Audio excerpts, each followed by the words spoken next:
What's going on, everybody? Welcome back to Let's Talk Live here on LTL Media. I want to welcome everybody in on this Monday night. I hope everybody is having a fantastic night, had a fantastic weekend. It's been an interesting day for me. Been an interesting day. I did some cleaning around the house. I went through my closet today. This is crazy. This is how much clothes I had. I donated six 30-gallon trash bags of clothes today. I donated to church up near my house. 6 bags, 30 gallons. I literally cleaned out my closet today, and it felt actually pretty good. It was stuff that was hanging on for a long time. Like, you know what? I don't wear that shirt. I haven't worn that shirt in forever. I haven't worn that sweatshirt, these pants. I grew out of them, whatever. And it just felt really good to give back and be able to give back to a church and hopefully get some people, get some use to those clothes. So good feeling, moving on, cleaning out the closet, slowly cleaning through my house and getting things rearranged, and probably going to buy some new furniture and all that fun stuff. So all the things that we do in life, right? All that fun stuff. But welcome in again, everybody. We're going to go through, yes, the most evil witness of all time, Jennifer McCabe's testimony. I've been wanting to do this for a while. And listen, I get it. We might be like beating the dead horse a little bit.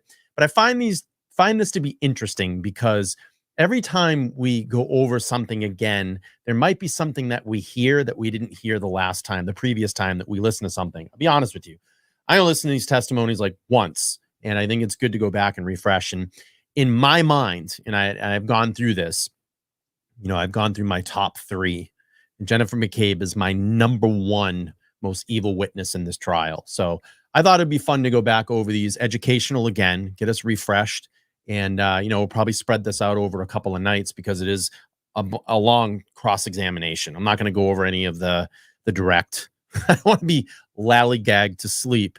But we'll go over the cross. And it's nice because we get to see Alan Jackson at work again and really chip into Jennifer McCabe and see if we can, maybe hear some things that we might have missed the first time around. So all good stuff. Nice to see everybody packing into in the chat room here. I want to let everybody know all the hat winners, your hats went out today. I believe that was Sophie, Mike, and Lauren. I got your hats out today, so be on the lookout. They'll be out there in the mail. They went out today, should be due in a couple of days, just depending on where you live. And I should have some other free ones that I'm going to be giving away soon. And courtesy of Boma Hats. Boma Hats, if you haven't checked them out on Etsy, that's what their logo looks like. They're making the free Karen Reed. Jennifer's great. She's making the free Karen Reed hats. So let's support Boma Hats on Etsy. I think that's how you say it. Etsy or Etsy, or I don't know, one or the other. But go support Boma Hats. She's making a great product and has supplied me with a few hats to give away. So that's very kind of her.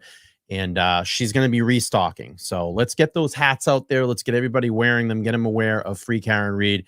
And take your photos. If you haven't, if you have a Boma hat, go on Facebook, connect with Boma Hat on Facebook, or tag them in your Instagram posts.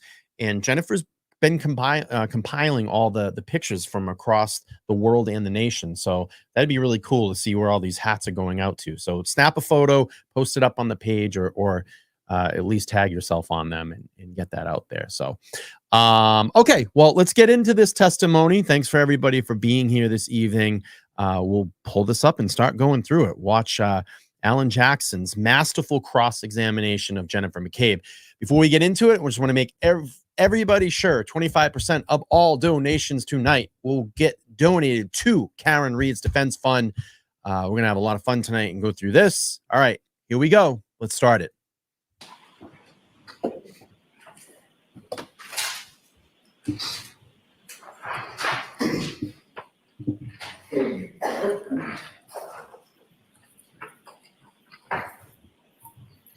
So again, just be mindful of step. And this is day 1. You saw me the evidence of your court during the case. Oh, you're welcome. Nothing but the truth, so help you God. I do. Thank you. Yes, Sophie, your hat went out today. You are welcome. You are welcome. Thank you. All right, Mr. Jackson, whenever you're ready. Let's Thank do you, it. Laura. Ms. McCabe, family is important to you, is it not?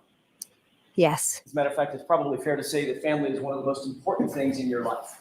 Yes. You indicated on Friday that you know John O'Keefe, or you knew John O'Keefe, and you considered him a friend. Yes. You also indicated that you know Miss Reed, and at some point you considered her a friend. Susan, thank Yes. you so much. Susan Costello, thank you so much. Kicking it off, $50 to kick it off here tonight. I appreciate that so much. You're so kind, and 25% of your donation will be donated to Karen Reed's Defense Fund. Thank you. All right, here we go. John O'Keefe was not family, was he? No. He was not a McCabe, correct? No. He was not an Albert. No. Karen Reed is not family, correct? Welcome in, everybody. Smash that like Correct. button when you come Not a in. McCabe. No. She's not an Albert. No. Ms. McCabe, when you were at Waterfall on the evening of the 28th, going into the early morning hours of the 29th, you spent some time with John O'Keefe and Karen Reed. Correct.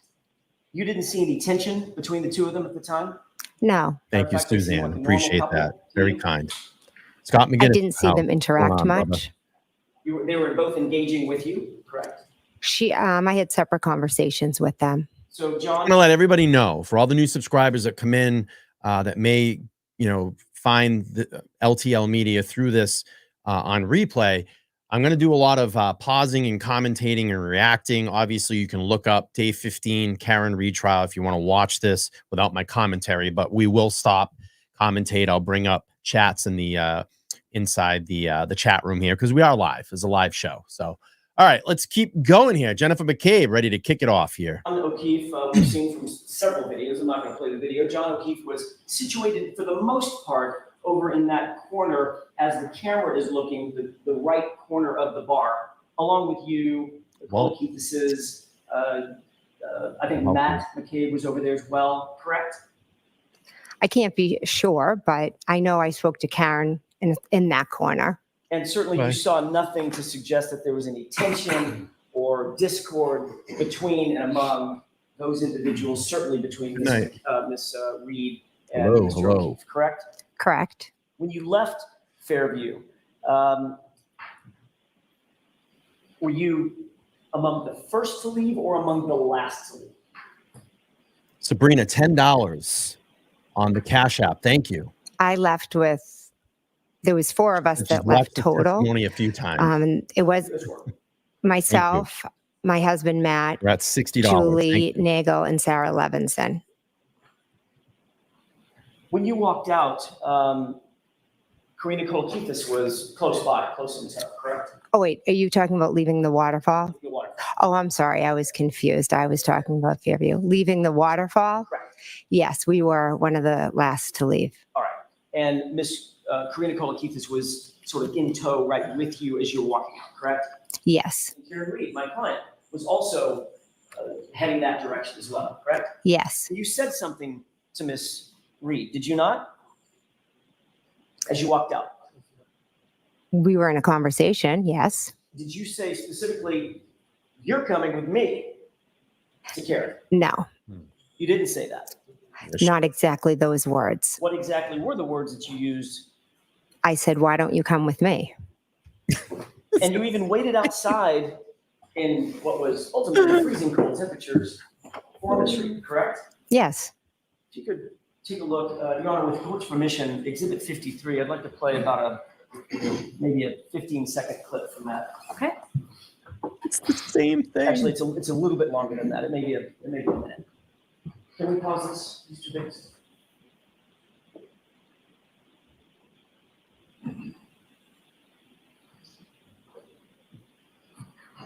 For the record, Your Honor, this is about runtime 12:10 and 17 seconds or so. If you could move that up, Mr. Biggs, to 12:10 and about 45 seconds. Oh, wow, Scott. Awesome. I remember that day. I was out there the day you went in. I remember that. Ms. McCabe, do you recognize what's depicted in this portion of the video? I see a car. It's kind of hard to see. I don't know what that thing on the white thing is. Okay, let's go ahead and play it. Let's see if you recognize any of this. I love this. They never recognize anything. They never know anything. She knows what it is. Pause, please. That's a terrible place to pause. A little further. It's also not super clear. Can you see a person in that video? From where I'm sitting now. It's a little tough. Yes. Let's go ahead and play it forward. Well, actually, we can enhance that just a little bit. Did you see a person in the background right there? I honestly, I can't make out what that is. Let's play it forward and see if this helps. There you go. Now do you see a person? Yes, The lighting is terrible. I apologize. Not my video. Do you know who that person is? I don't know. That's you, isn't it? I can't tell from that picture if that's me. Okay, let's maybe play it a little bit further forward.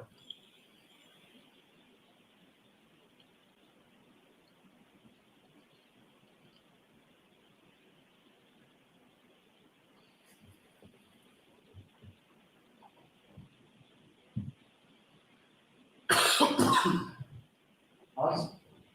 Now, with the flag out of the way, do you recognize anybody in the foreground down at the bottom right?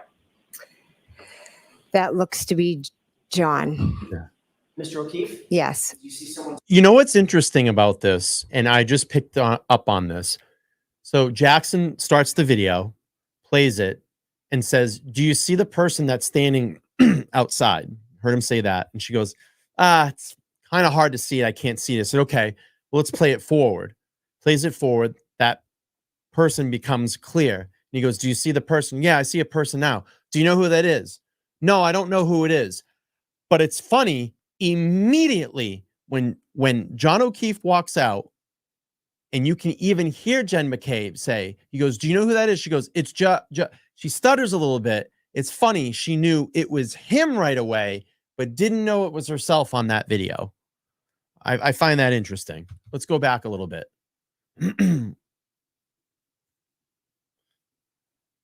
Probably in a spinning wheel here now. Good stuff. Come on. We're buffering. I feel like we're in 1990 right now. Oh my God, did I break the internet? Nothing like a spinny wheel. And the wheels go round and round, round and round, round and round. Let's back up a little bit more. I think Jen broke the internet. Evil Jen broke the internet. The wheel of death. Yes. All right. Give me a moment here. Let me just drop this. I'm going to try to reshare it in a second. I'm going to refresh it. Holy smokes. All right. Here we go. Gosh dang. Right? All right. Let's go up here. Now watch. He's going to say, "You know who this is?" "No, I don't know." I don't know. No, I don't know.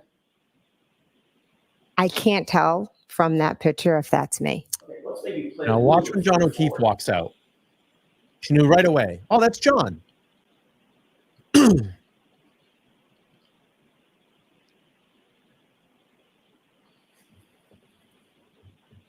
Oh, thank you so much. Well, we missed you too. Of course she's acting. Look at Now, with the Listen flag what out she of said. the way, do you recognize anybody in the foreground down at the bottom right? That looks to be John. She goes, "Looks to be Mr. O'Keefe? John." Yes, Do you see someone to his right? I do. Yes. And who is that person? I cannot make it out in the photo. Okay, let's go ahead and play it forward. And pause. You see the person with the sort of white shoes just above the car. Yes. Does that appear to be you?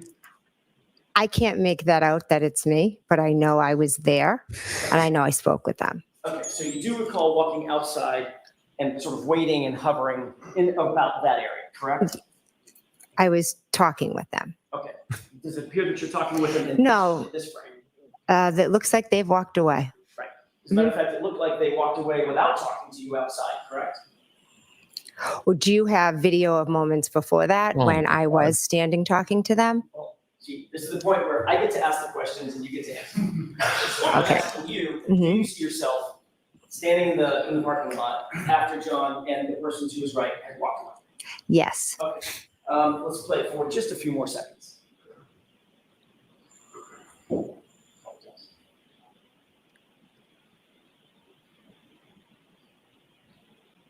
Yeah, like what is she doing? She's like hovering. What are you waiting for? And what do you appear to be doing at that point? Walking to my car. Okay, so you turned around and left after Mr. O'Keefe and the person to his right walked away, Yeah, correct? Lisa, that's Correct. good. As you sit here, even though the video leaves a little to be desired, you know He's that doing a pirouette. John O'Keefe left with Karen, correct? Yes, So the person to his right, the more petite person with the long hair, that would be Karen. I would assume. Okay, so you waited out in the parking lot for a few minutes after you said or joked, "You're coming with me," or something like that, correct? Welcome in. Good evening. I wouldn't, no, I was speaking to them and then I walked to my car. You didn't say to Mr. O'Keefe, "You're coming with me." You said to Karen No, one Reed, second. "You're coming with me," or something to that effect, correct? Mr. O'Keefe was not outside when I said to Karen, "You're coming with me." I told Karen, "You're coming with me," because John was still in the bar. with Oh, we Matt. got a fan. So you asked Karen Uh-oh, to come we got with a you fan. in your car Yes. to give her a ride, We got a fan Yes. tonight. separate from John O'Keefe. We got a fan in the chat room. Jennifer, do us a favor. Let us know why you think Karen Reed is guilty. Okay. And then I'm gonna probably crush your Karen Reed is guilty in about 2.5 seconds. Probably like 2.5 seconds. So seriously, let the chat know. We want to know. And I'm gonna crush you in about 2.5 seconds. So well, don't put her in timeout. I want to see what she has to say. All right, let's see what she has to say. We'll wait. I'm gonna wait. Here we go. Yeah, exactly. Here we go. But we'll see what she has to say. But don't worry. Let's let her give her reasons. I'm gonna play the video. We'll wait for her to type, and we want to know why. But I'm gonna crush you in about 2.5 seconds. Yes, I figured he could go with Matt because they were still in the bar. Is there a reason why you wanted to separate Miss Reed from Mr. O'Keefe at that moment? No, Why not just walk to your car with Matt and go where you're going to go? Matt was still inside. So you thought it was important enough to make the statement, "You're coming with me," or something to that effect, to my client, to separate her from John O'Keefe, even though your testimony is John O'Keefe was just inside the bar. Objection. Sustained as to that form. Ask it differently. Sure. Did you believe it was important at that point? I don't see her typing to yet. ask Miss Reed to come with you, which would separate her from John O'Keefe? There was never any idea of separating them. We're waiting.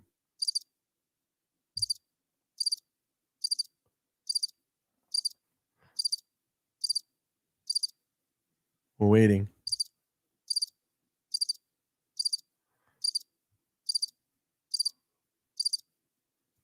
Except for the fact the idea was, "You're coming with me," not "you two are coming with me," correct? Incorrect. By definition, if she came with you, you'd be separating her from John, wouldn't you? We were standing outside My question talking. would be answered yes or no. By definition, your statement to her, "You come with me," would separate her from John, wouldn't it? It would not, because we were all going back to Fairview Road. Oh, here we go.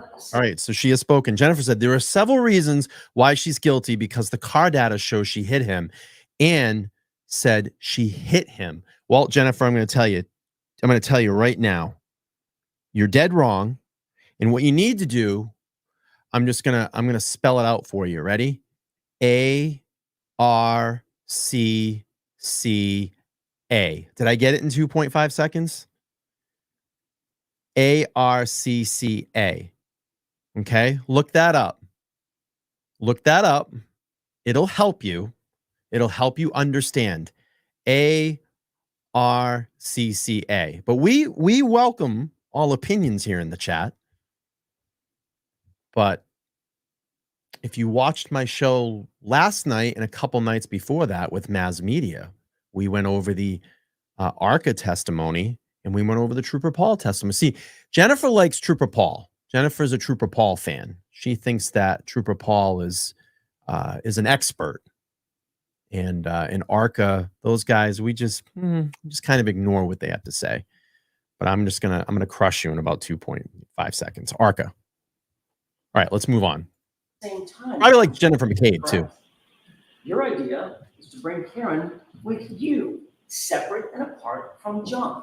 We were waiting for John to come out, and I said, "Why don't you just come with me?" It was innocent. I'm not asking for your explanation. You'll get to that with Mr. Loudon. I'm asking for a yes or no question or yes or no answer. By definition, your invitation would separate Karen from John, would it not? Objection. Right over. Sustained. Move on. Would it or would it not separate John and Karen for the ride over? Objection. Sustained. Now, when you arrived at Fairview, some folks were already there, correct? Yes. Who was already there? Brian Higgins, Brian Albert, Nicole Albert, Why is she looking at the jury? Caitlin Albert, Julie Nagel, Sarah Levinson, and Brian Albert Jr. It's rehearsed. And then you arrived, as we That's saw, rehearsed. you walked through the parking lot, got in your car, you arrived, I presume, with your husband, Matt McCabe. Yes, correct. I want to ask a question about Mr. Higgins. Mhm. You testified on Friday that you saw his vehicle when you got to the scene, correct? Yes, And you said that it was pulled up a little bit in front of the mailbox, correct? yes. Can we have exhibit 66 with the court's permission, please? Okay. This is a digital model of Let it the go. location. All right, look Do you it. He's got recognize a- this? But no, I want to hear this out. I think this is good for the chat. It's healthy. We can have a discussion here. But I just look at. I'm going to tell you right now, Jennifer. 99.9999% of the people in here are going to disagree with you because you know why? Karen Reed didn't hit John O'Keefe, and John O'Keefe never made any contact with Karen Reed's vehicle that night.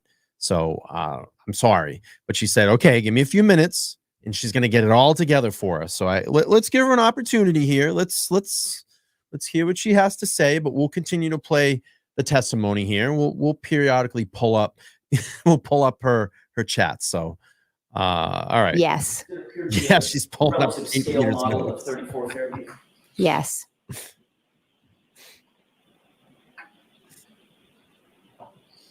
It makes the show interesting This would tonight. be This is the front door, correct? interesting. I want to hear what she has to say. And where's the mailbox? If you can point to it with the laser pointer.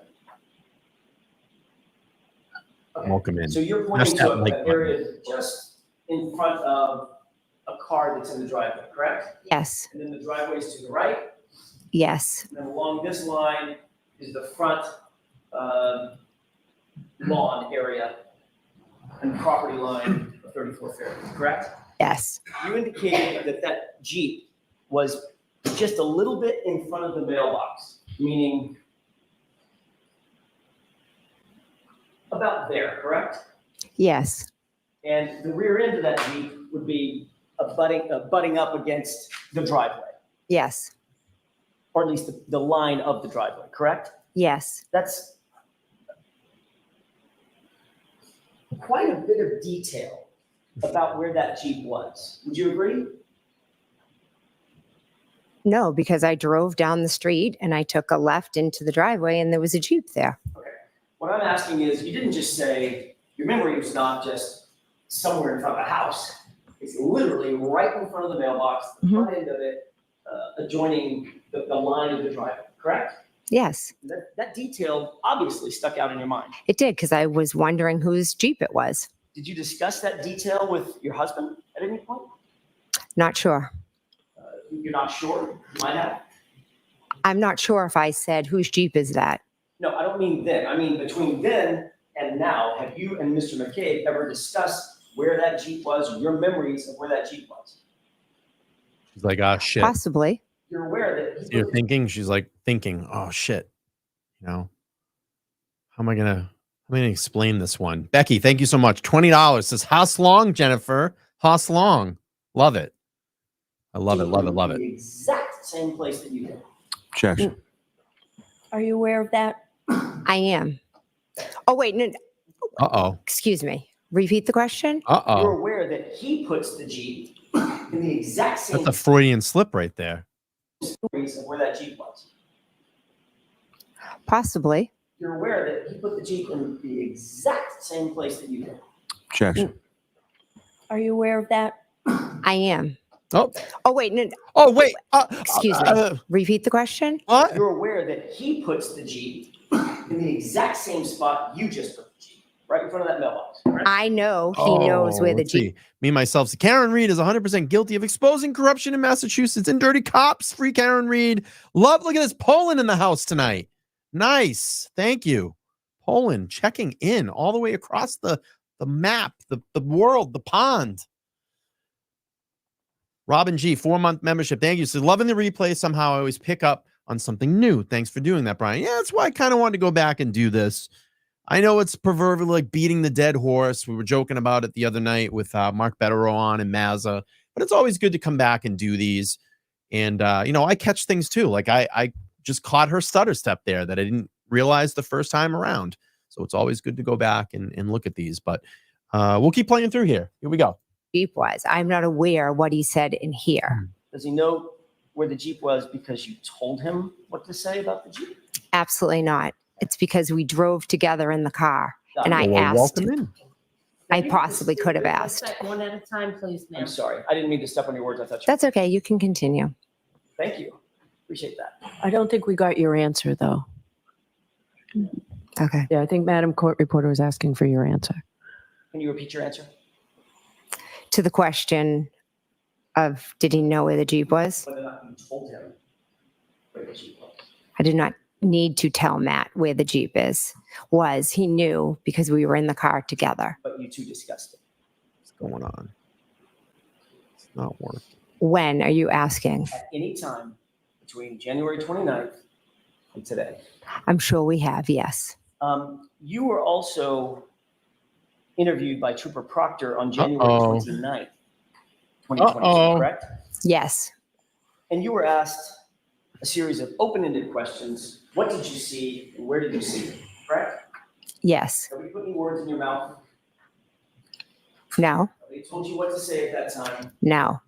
And you told Trooper Proctor that when you arrived at the scene, after you got there, you, quote, first observed the vehicle, meaning Miss Reed's SUV, parked on the street by the driveway facing the direction of Chapman, correct? Do you have something I can look at to refresh my memory? Sure. Do you not have a memory of exactly what you told Trooper Proctor? Well, I know what Yes or no? You need your memory refreshed? I would like to see what the report says, please. Permission? Yes. Thank you. That's so she can look over and get her lies straight. That's what it is. She needs to see what's in that report. Okay, let me get the lies straight. And you're going to see it when she starts reading the report here and looking over it. She needs to see it. I'm going to keep the lies straight.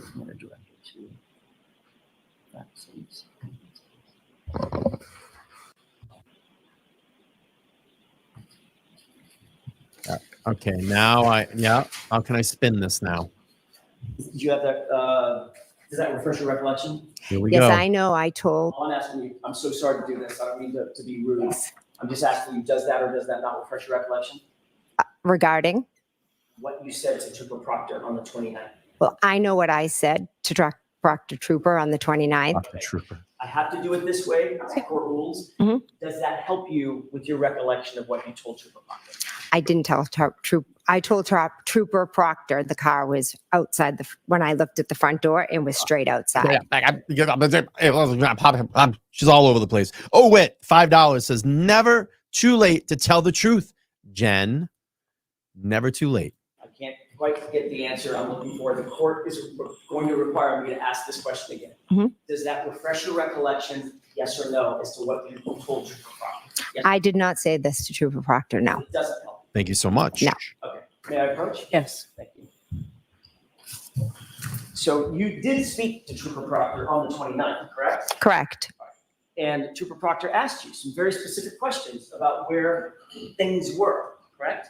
Correct. Focused on Miss Reed's SUV, didn't he? asked you questions about where Miss Reed's SUV If you was. can show me in the report. Ugh. Just read it. So just off of what I just read, is that what you're going off of? Yes? I'm asking for your memory, your testimony. Yes. So my memory is exactly where the car was. Hold on. So it's very important that You both of just you, read one it. person at a time, speaks. Okay. Madam Court Reporter has to do what you're both saying, and she can't do it simultaneously. So the best way to do that is, Ms. McCabe, just let counsel ask the question Okay. and then you answer. And if it takes a lot more time than we expect it to take, it does. Okay. Okay, so just Thanks.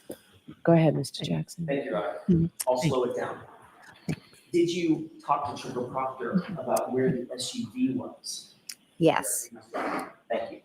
And he asked you questions about where it was situated outside, correct?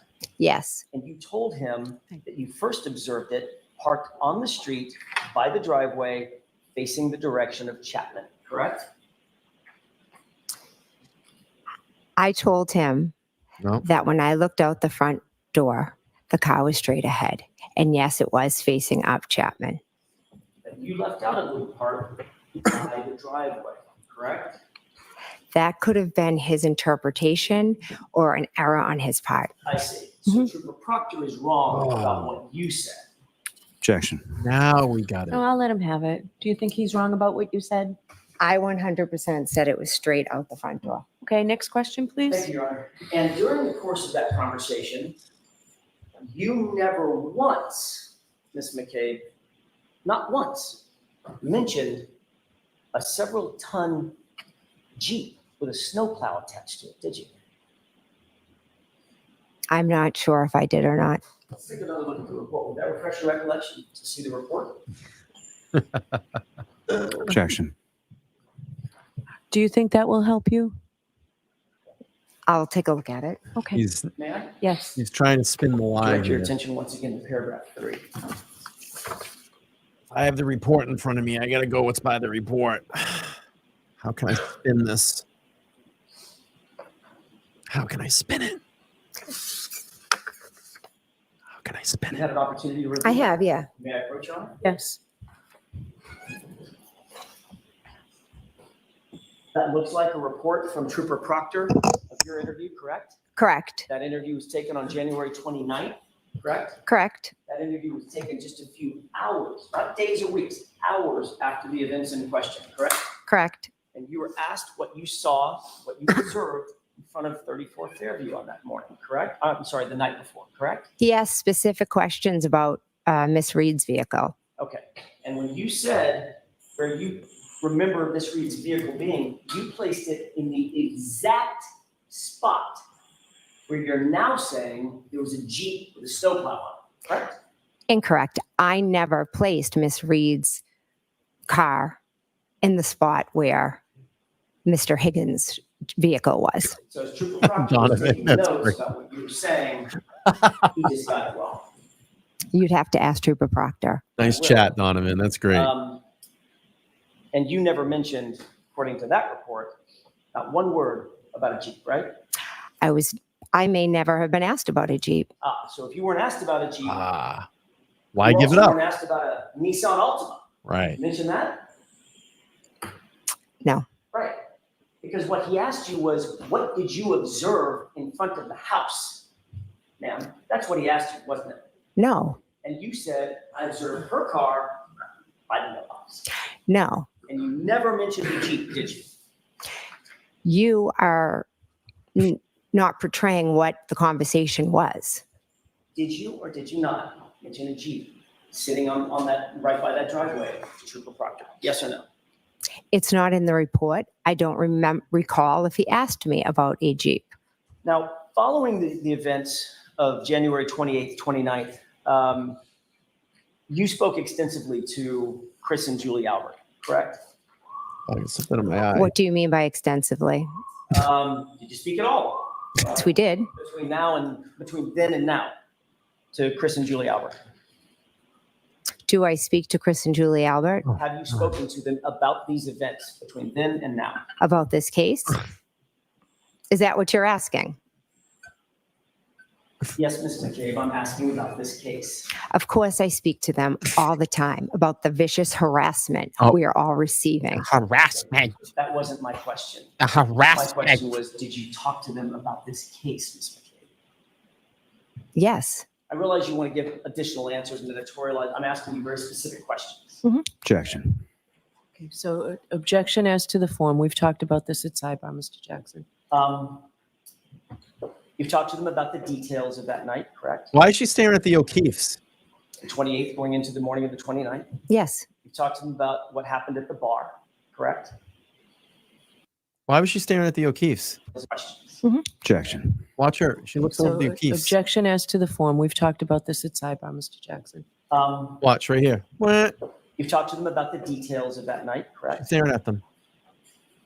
The 28th going into the morning of the 29th. Yes. You've talked to them about what happened at the bar, correct?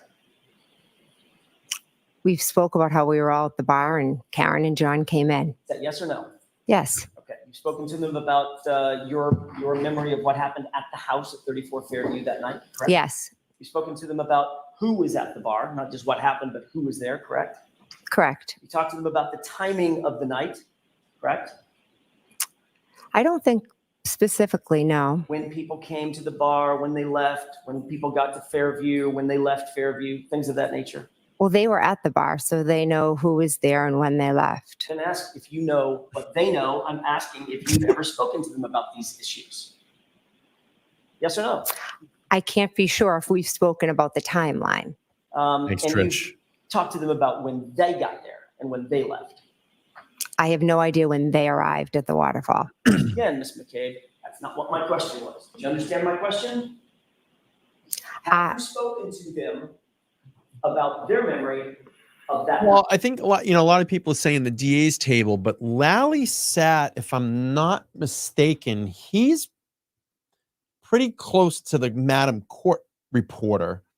Jen was actually looking more in the general direction of the O'Keefes. I know I sat in the courtroom, so I kind of knew where everybody was positioned. And it's funny because the courtroom on TV looks big. It's not. It's very small in there. And she's kind of looking past Lally, because I can remember Lally was very close and up close, I think, to the judge's bench. If I recall, when we go to the wide shot, we'll be able to see it a little bit better. But I think that she was looking past Lally. I could be wrong, but I want to see where he was positioned, because that will kind of give it a little bit more here context to what I'm trying to get at. So, let's see. We are, hang on one second. Just catching up. Just catching up. Give me 2 seconds.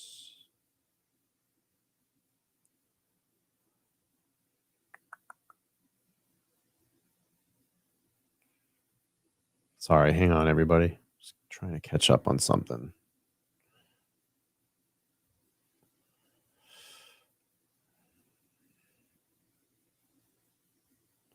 Just trying to catch something. 110. I think we're at 110, Shelby. And I just had another one come in. So hang on one second.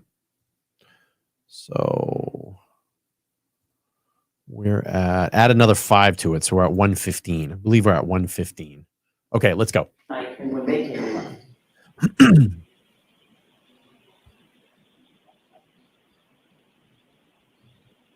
Me, Well, how do they have not shared with me when they got there or when they left. the In lies. 2 years or 2.5 years since this event, you've had extensive conversations with your friends and family about this circumstance, correct? Correct. Yes. You've told them your observations, your story, correct? Correct. Your observations of the night, Correct. and they've told you their observations of the night, correct? Correct. So y'all have compared and contrasted your perspectives of what happened that night, correct? We've tried to figure out what happened to John, our friend. And you've talked Our to them friend. extensively about your observations and what your story or your version is. Is that right? To be honest, not extensively. Speaking about it is very painful and difficult. Oh. What does extensively mean? More than twice? Well, you tell me. I'm asking the questions, Ms. McCabe. That's how this works. What's I understand, extensively? but extensively would mean almost every day. Do you talk to them almost every day? I do, but not about the case. Subjects about this case come up every day? The harassment of the case does, yes. What about the specific facts of the case? Ms. No, McCabe? it's the facts aren't spoken as much as the vicious harassment is spoken about. Understood. I like how So- she continues to try to get this on the record in front of the juries, like the jurors, like this was like her big grandstand moment, like it was going to swing all the emotion and just give all the emotion. Oh my God. Oh, the horror. Oh, Jen, the horror. We're with you, Jen. Oh, like, you know, the old movies, the 30s. I just picture all the jurors being like, the shock and horror that she went through. It's amazing. Yeah, she's just trying to play it up to the jurors. It's unbelievable. $2. Our friend named the guy. Our friend named the guy. The shock and horror. You know, the old movies. The harassment. The harassment. The harassment. Do me a favor. Smash the like button down there. It's free. It's free to do that. We got almost 1,000 people in here. We got 990 people. Just smash the like button. It's just free. It's free to do it. All right, let's keep playing on here, players. You've told them your version of the events, correct? And they've told you their version of the events. Correct. And remind me, Chris and Julie Albert are, in fact, Colin's parents. Correct. At some point, you became aware that your daughter, Allie, was The horror. involved in this matter to some extent, correct? Yes. You became aware that there was an extraction of your phone that revealed some data Yeah, I have it on about her Twitter. whereabouts. I'm streaming to Twitter as well. That's not how I became aware now. Like 360? Yes, I know what that is. That's what I'm asking about. Mhm. You became aware that your phone was All right. extracted, correct? I willingly handed over my phone. Oh, we'll get to that. Oh, okay. You know that your phone was extracted. Yes, I handed it over. Horror. And you know that your daughter's whereabouts were revealed based on data on that phone, correct? Uh-oh. That is not how I became aware of my daughter's whereabouts. You testified at the state grand jury, Mhm. questioned by Mr. Lally, correct? Yes. You were asked about the Life 360. Yes. You answered those questions very fluidly. Yes. Yes, I know what Life 360 is. I use it all the time. It's an app, etc. Absolutely. Okay, let's go over that for a second. Mhm. You admitted that it works as a, quote, GPS as far as where people go and everywhere that you go, correct? Correct. You indicated that it works as a reliable, quote unquote, tracking device, was your testimony. Correct. You indicated that you rely on it, quote, so you know where your kids are at all times. Is that right? Correct. And you even said that it's a quote unquote good parenting tool. Is that right? Correct. And the reason you said Nope, that is look at the because jury. it's accurate in your experience and it's reliable. Is that right? It's a good tool, but it is not always accurate. But you said when you testified in front of the great grand jury that it's accurate and it works as a GPS as far as where you go and everywhere you go, correct? Objection. Did you say that? Can I see it? Sure. Got to keep the lie straight. Got to look at the report. Let's think. What did I say? What did I say? What did I look at the report. Where's the report?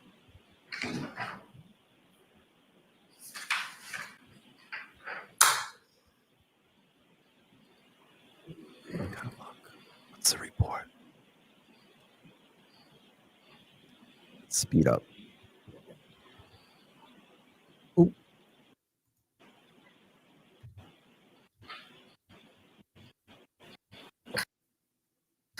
You said 13 through 15? Here you go. Yes, ma'am.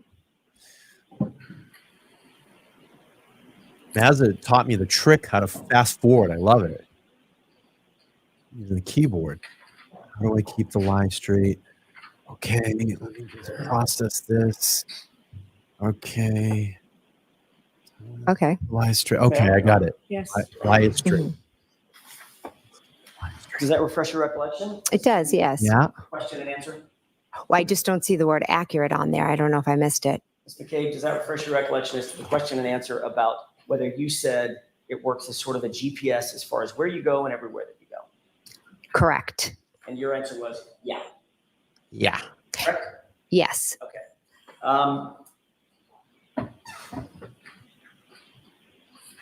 So where did Allie go after she supposedly dropped off Colin Albert? She went nowhere. Did you check her Life 360 app to verify that she went, quote, nowhere? At that point, I had no reason to check her. So the answer is no, you didn't. No. Okay. Did you ever verify through the Life 360 app that in fact Allie did not go home, but rather was out driving until after 1:30 a.m.? You ever check the app and see that?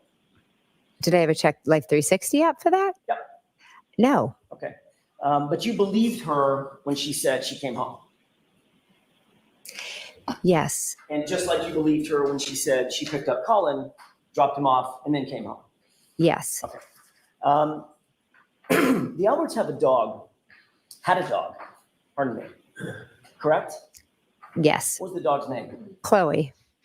You indicated that on the morning of January 29th, Mhm. after 6 a.m., when it was still relatively dark out, you burst into the bedroom I of love this. Brian and Nicole Albert's home, correct? Yes.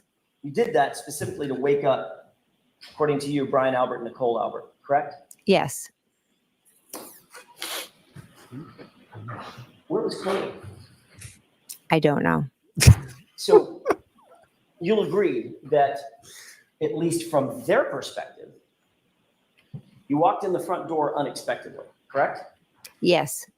You walked upstairs unexpectedly, correct? Yes. Listen, I'm sorry. If I have a dog of caliber of a shepherd, you know, a Rottweiler, a Doberman, a pit bull, any dog in the house that is too alert, that dog's job is to jump up and alert. It's probably pretty much with any dog. Someone enters your house when you're sleeping early in the morning. I find that hard to believe that she would say, I don't know where the dog was. The dog would find essentially the curiosity of either the threat that's entering the house or that curiosity of what is that sound? What is entering the house? The dog would want to seek that out, and it's going to bark until you, the owner, the master, gets up and checks out what it is. Because that's why people have dogs. Dogs alert. That is their job, is to alert, because they have better hearing than humans. Their hearing is more acute. They can hear things that are a lot further out. And I find it very hard to believe that she's going, I don't know where the dog was. That's bullshit. That's complete bullshit. Because if the dog is in my bedroom and someone busts in my door or even gets close to my door in the hallway, the dog is going to jump up and the dog is going to alert the owner, the master, whatever you want to call it. That's the dog's job. So this is a complete bunch of bullshit testimony here. We know it's a lie, and we'll continue to watch her spin her lie here. All right, here we go. Dark outside, right? Yes. You walked through their door, and you said you Yeah. burst into the door Chloe's into a already dark dead. room where they were sleeping, correct? Yes. Mr. Albert said that you were somewhat hysterical. Would you agree with that? Yes. You were loud, right? I was trying to wake them up. You were somewhat chaotic. Yes. And you don't remember A a dog 70 barking. pound, Yeah. German Shepherd having any reaction? No, That's insane. It's fucking In fact, you don't insane. remember the dog being there at all, correct? correct. You never saw that dog, correct? I have no memory of seeing that dog. Okay, so as you sit here today, Mhm. you cannot say that the dog was here because you don't have a memory of ever seeing it. I correct? did not see it, no. And remind me once again, when you were leaving that night, that early morning I can't. before, Mhm. who was the last person to leave? Was it Caitlin? I believe she left after us.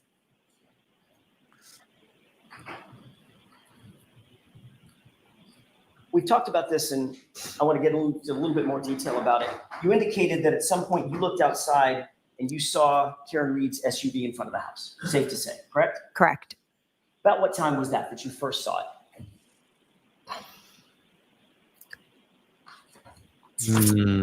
I need a report. I can just give you maybe approximates. I know I texted when I saw them, so whatever time that was. Yeah. She'd need the report. All right, let's see if we Yeah. can narrow that down Yeah. just a little bit. Mhm. You also Can I see the report? indicated that you saw Ryan Nagel's vehicle outside. Saw lights. Okay. Lights belonging to the vehicle, right? Yes, I knew there was another vehicle outside. And where was that in relation to Miss Reed's vehicle? It was behind it. I didn't It's pay great. much attention to it. At the Okay, light. and where was the Jeep in relation to Ryan Nagel's vehicle and Karen Reed's SUV? I remember seeing Karen Reed's SUV straight, and then I saw the lights of Ryan Nagel. I did not pay attention to where it was. I was just looking at Miss Reed's vehicle. Was Ryan Nagel's vehicle and those lights that you remember, Mhm. were they in front of the Jeep or behind the Jeep? I am not certain. Haven't you testified previously that you remember the Jeep being between Ryan Nagel's vehicle and the SUV? Can I say that? I think. Let me get the lie straight. Oh, can I see your report? I am not certain where Ryan Nagel's vehicle was. So as you sit here now, you don't know if it was in front of the Jeep, Changing did your you place testimony. it by the mailbox? It would be Let me finish my Mhm. question. Mhm. Behind the Jeep or somewhere in between? It definitely was not in front of the Jeep. Definitely was not in front of the Jeep. No. So it was definitely behind the Jeep. Behind or to the side, I'm not sure. Well, if it's parked on the street in front of the house, it's not gonna be beside the Jeep, right?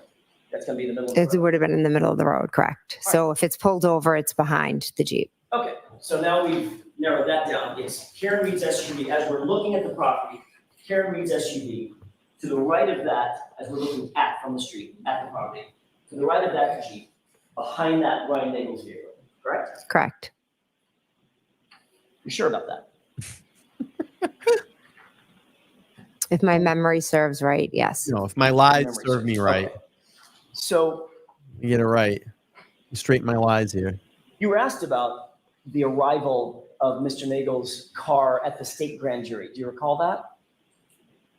I believe so. That was in April 26th, 2022. Mhm. Just Okay. remember. Okay. Does that sound about right? I Yep. don't expect you to Yes. surprise that day. Yes. Yeah.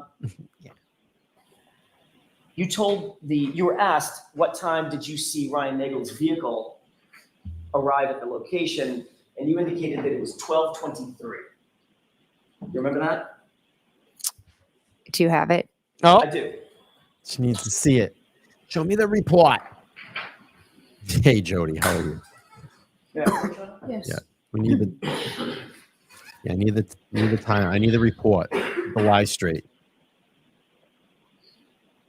Let's speed up here for the interest of time.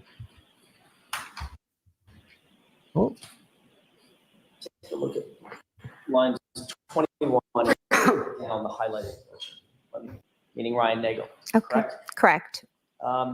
And the question from Mr. Lally was, that was from a grand juror, the question from Mr. Lally was, if you know, correct? Correct. And your answer was, I believe he was out front at 12:23. Is that right?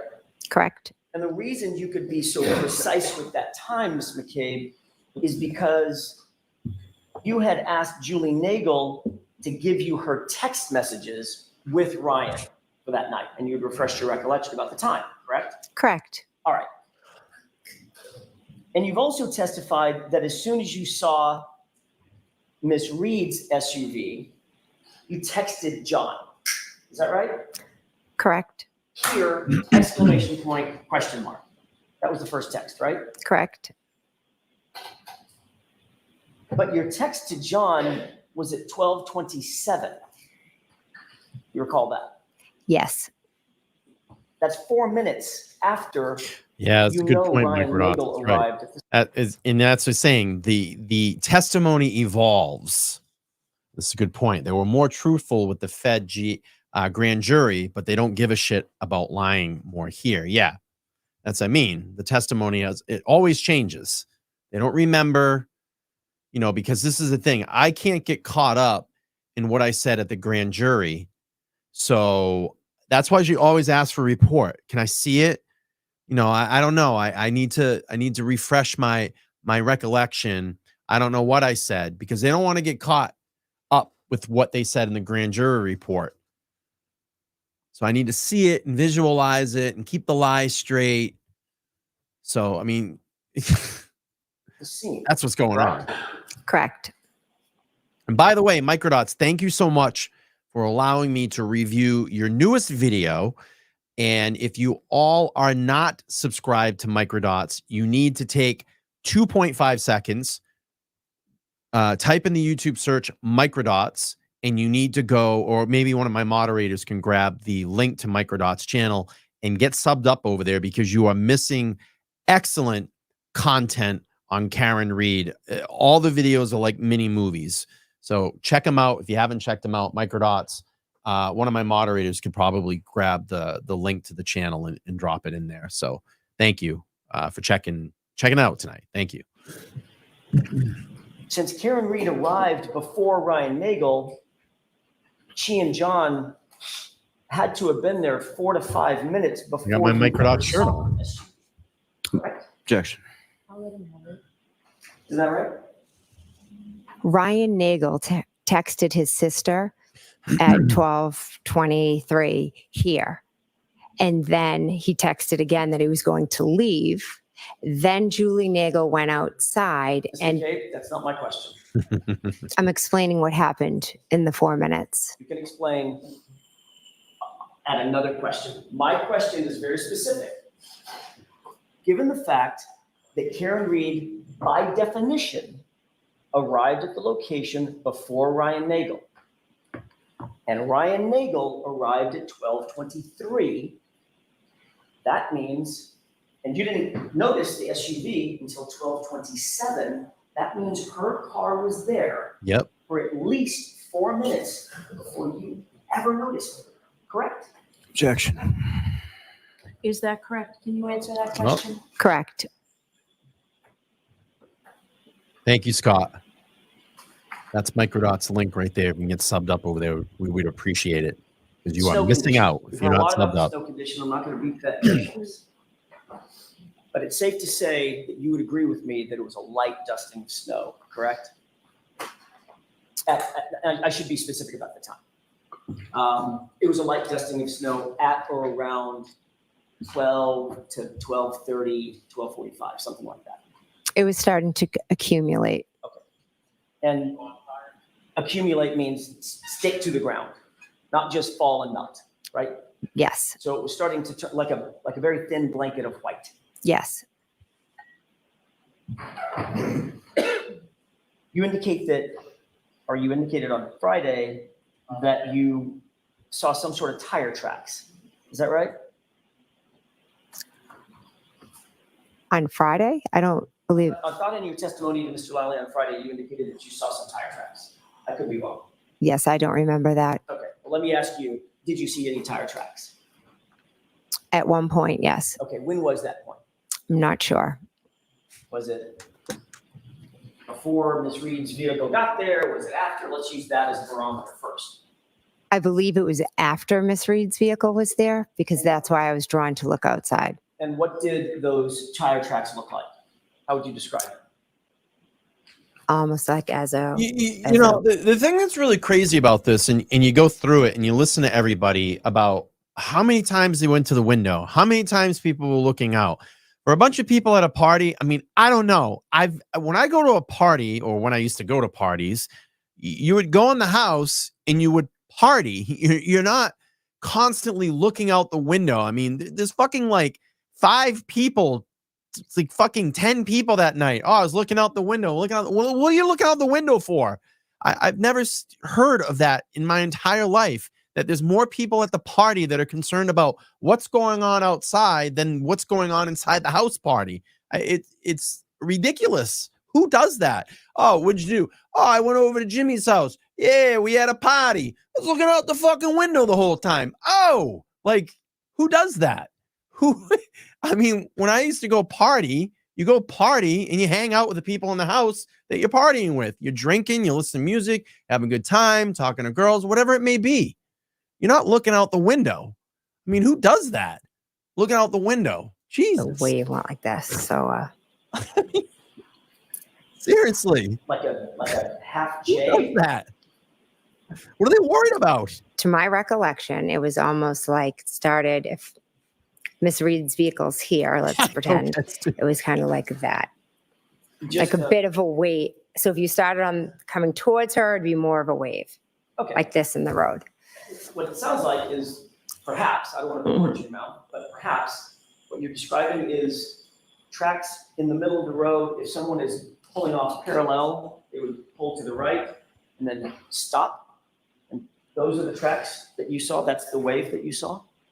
It wasn't up to her car. It doesn't look like your description. Okay, fair enough. I'm just trying here. So if it didn't go up to her This is the car, biggest Mhm. line of those bullshit. tracks belong to somebody else. Well, when I saw her car, it had already moved up. Well, wait a minute. You already said that when you saw her car, it was directly in front of you. And then it moved at one point. Right? That's all I'm- Real quick, Becky, thank you so much. $10. Actually, Jennifer, some of us went into watching this trial thinking she did do it till the evidence showed us otherwise. Interesting perspective. I never thought that Jen did it, but she's definitely part of it. You know, she's looking out the window the whole time, getting the checking things out. I've never heard, like I said, I've never heard of that before. I mean, people go to a party to go in the house to look out the window. Who does that? Who does that? I'm asking about. Let's just take the point of which you first saw Thanks the for car. the 10. I Mhm. appreciate it. Is that yes? Yes. Okay. You first saw the car. Mhm. That's when you saw the tire tracks. You just said that. No, I did not say when I first saw the car, I saw the tire tracks. I thought you just said a couple of questions ago that you saw the tire tracks because your attention was drawn to her car. That would be the first time you saw her car, correct? I'm saying I saw the tire tracks because I was looking out at her car. I never said when I saw the tire tracks or where her car was when I saw the tire tracks. Well, I thought you just said, because I asked, when did you see the tire tracks? You said, I saw the tire tracks when I looked and saw her car because my attention was drawn to her car. And I saw the tire tracks. That would be the first time you Just looked at said her that. car, correct? It's not, doesn't have to be the first time I looked at her car. Why are you I looked looking at out her? multiple times. Did Why? you see the tire tracks the second time? Did Well, I'm not exactly sure. you see them the third time? Again, I'm not sure. Okay. So it could have been the first time. Could have been. But they didn't lead to the back tires of her car, did they? No.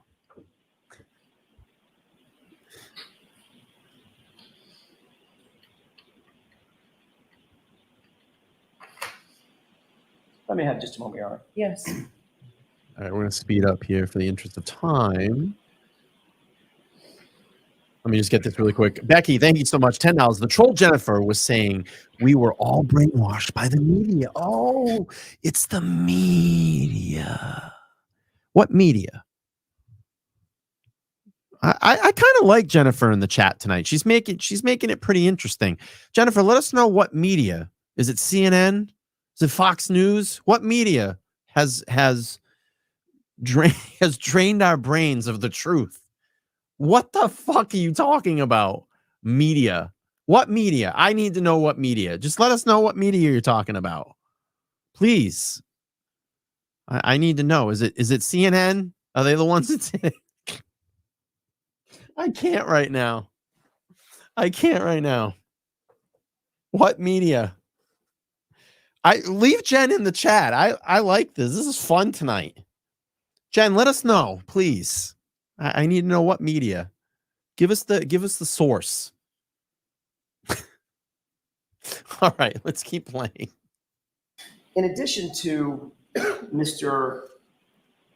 Trooper Proctor interviewing you on the 29th, you also It's Courtney. gave extensive testimony on April 26th, Oh, it's me. 2022 in front of a state court grand Well, jury. I mean, the channel is LTL Media, so maybe it was me. I don't know.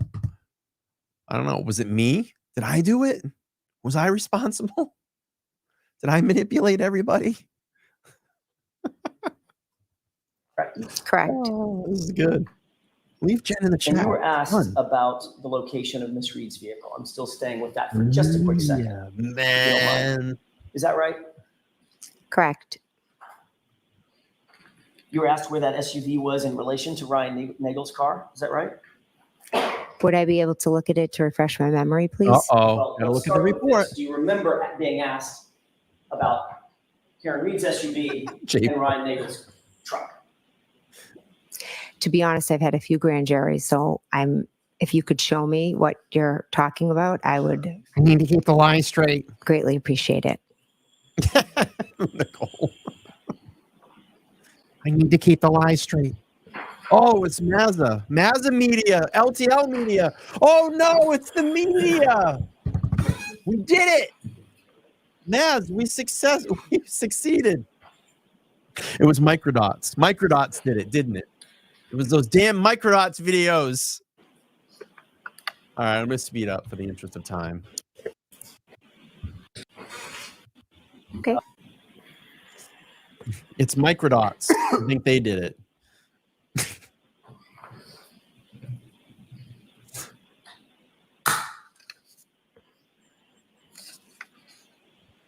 I need to refresh my brain because of the shock and horror.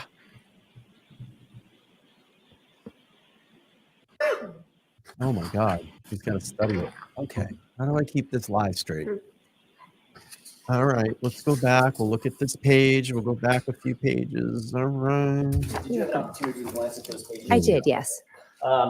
As you glance at those pages, my question is a relatively simple one. You have an opportunity.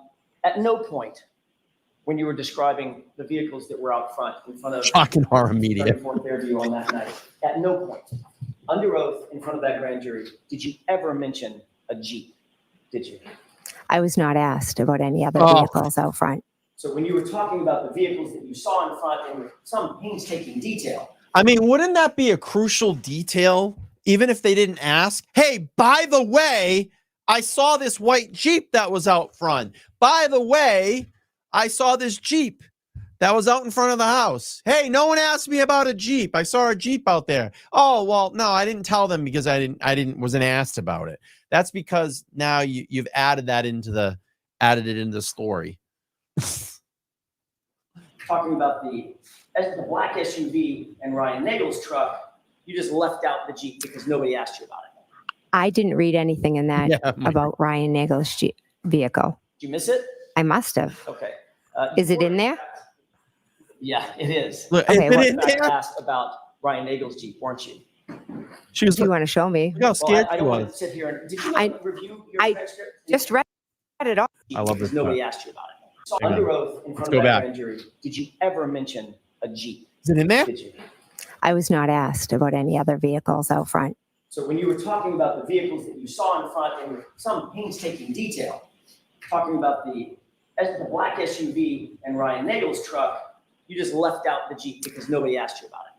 I didn't read anything in that about Ryan Nagel's vehicle. Did you miss it? I must have. Okay. Is it in there? Yeah, it is. Okay, You were, what? in fact, asked about Ryan Nagel's Jeep, weren't you? If you want to show me, Well, I don't want to sit here and, did you I- review your I transcript? just read it all. I didn't see it. Ms. McCabe, Objection. can't interrupt. On her eyes. Okay. I will do the same courtesy to you. Okay? As you reviewed those pages, you were asked about the cars that you saw in front, did you not? I was asked about Miss Reed's vehicle. Okay. And at no point did you mention a Jeep being behind Miss Reed's vehicle, as you testified today, correct? The questions were all about Miss Reed's vehicle. At no point, my question is this, it's yes or no. You did or you didn't? Did you mention Right. ever in that grand jury that there was a Jeep behind Miss Reed's vehicle? Yes or no? I'm not sure. I'd have to read it all. Oh my God. As My you sit brain here, hurts. Do you recall mentioning the Jeep? I was asked about Miss Reed's vehicle, and those are the questions I answered. I can't, you need to keep your Okay. voice up, please. Sorry. Let's try this again. As you sit here, do you recall mentioning the Jeep, ma'am? I would have to reread the transcript. You don't have to reread the transcript to answer that question. Right. Do you recall mentioning the Jeep? If you don't, She's got to be one of the fucking worst memories on earth. I mean, come on. I mean, these are pretty simple questions. This is testimony that you've recalled multiple times. If it's the truth, it should be right there in the forefront of your mind. Why do you have to look back at the transcript? Oh, I got to look at the transcript because I got to keep my lies fucking straight. I mean, come on. This is like preposterous, ridiculous. Look at her eyes. It's all zonked out right now. you don't. I may not have been asked about the Jeep, so I did not mention the Jeep. It's like Fair enough. he's done. He's like, fair enough. I'm done. Did you, Mr. Higgins, Just stonewalling. between then and now, between the date of the incident and now, have you ever had a conversation with Mr. Higgins about where his Jeep was parked? No. Have you ever had a conversation with Mr. Higgins about anything having to do with this case? I do not believe so. Did anyone, leaving Mr. Higgins aside, did anyone tell you anything about Mr. Higgins's Jeep and what he testified to? No. Were you ever asked by anybody to mention a Jeep being behind Ms. Reed's SUV in this trial? Can you repeat the question, please? Were you ever God. asked by anybody to make sure you mention a Jeep being parked behind Ms. Reed's SUV in this trial? Not that I recall, no. After you arrived and you noticed this SUV outside, you started paying somewhat close attention to it, did you not? I went to the front door and looked out the window at the vehicle, yes. As a matter of fact, you texted as soon as you saw the vehicle, that 12:27 here, correct? Correct. And then a few minutes later, at 12:31, you texted, "Pull behind me," to John. Is that right? Correct. And then at 12:40, you texted, "Hello," correct? Correct. And at 12:42, you texted, "Where are you?" Correct. And at 12:45, you texted, "Hello," correct? Correct. So that's 5 text messages. And each time you texted him, you were walking to the door and looking out at the vehicle as you're texting, correct? I know for the first 2 I was. If she was given the orders. I wonder if she was given the orders from Higgins or Albert. You need to get him in here. You need to get John in here. Text him. Text him until he responds, until he comes inside the house. This is your part. You need to text him. Make sure he gets inside the house. If he doesn't respond, keep texting him. Look out that window and make sure he's coming in. That's her You job. testified at another hearing, another proceeding on June 8th, 2023, correct? Correct. 283. Listen In to her. that other proceeding, did you testify that you got up and sat down and got up and sat down every time you were texting? Possibly. Okay. So if you got up and walked over to the door and you see the SUV and you text, Mhm. and then you walk away from the door and sit down for a second, that would be one text and one view of the SUV, correct? Ah, So if you did that microdots. at 12:27, Says he thinks that he was already beaten. Okay. Yeah, my theory has always been that was to get him inside, make sure he comes in, keep texting. But a lot of people say that they feel that he was already inside the house. Microdot saying that he was already beaten at that point. We can absolutely go back and review the video that you dropped, about 2 weeks ago, 3 weeks ago?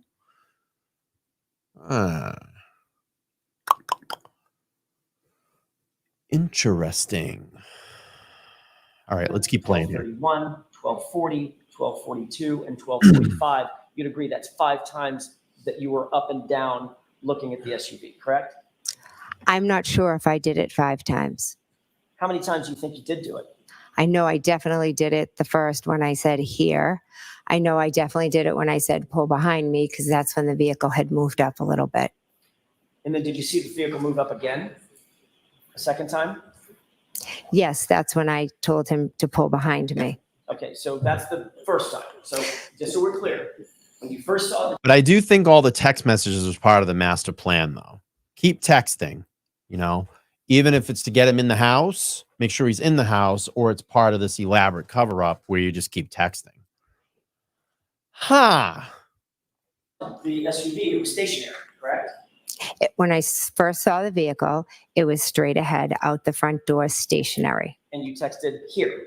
Correct. Then you walked back over to the window, or, I'm sorry, to the door, to the storm door, and you said, pull behind me, correct? At 12:31.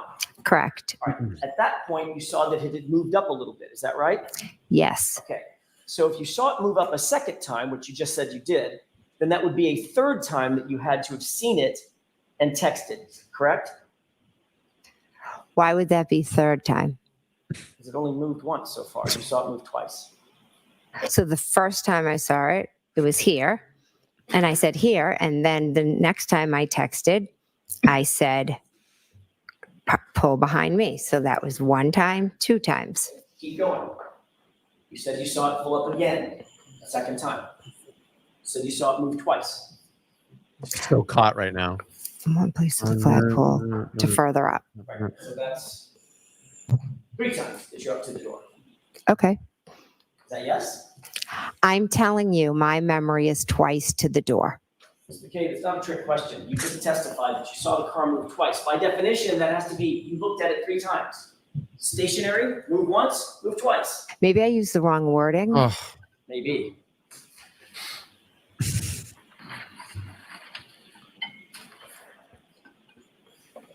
Let me have just a moment, Your Honor. Sure.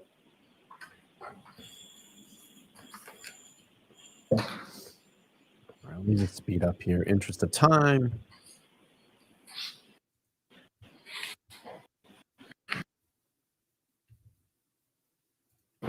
Take a minute. There we go. I have one, Your Honor. Thank you. Thank you, Jody. Appreciate it. Let's get to 1,000 likes. We can get there, right? It's free to hit the like button. It's just smash the like button. It's free to do that. Jennifer, thank you so much. $20. $20 through Venmo or Cash App. I forget which one it is, but thank you. $20. Let's add that up. And then 25% of all donations tonight will be donated to Karen Reed's Defense Fund.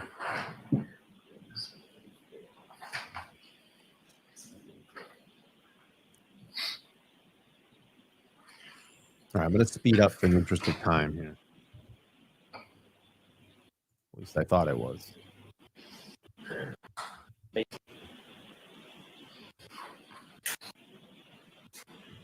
Reviewing more transcripts again. Holy smoke.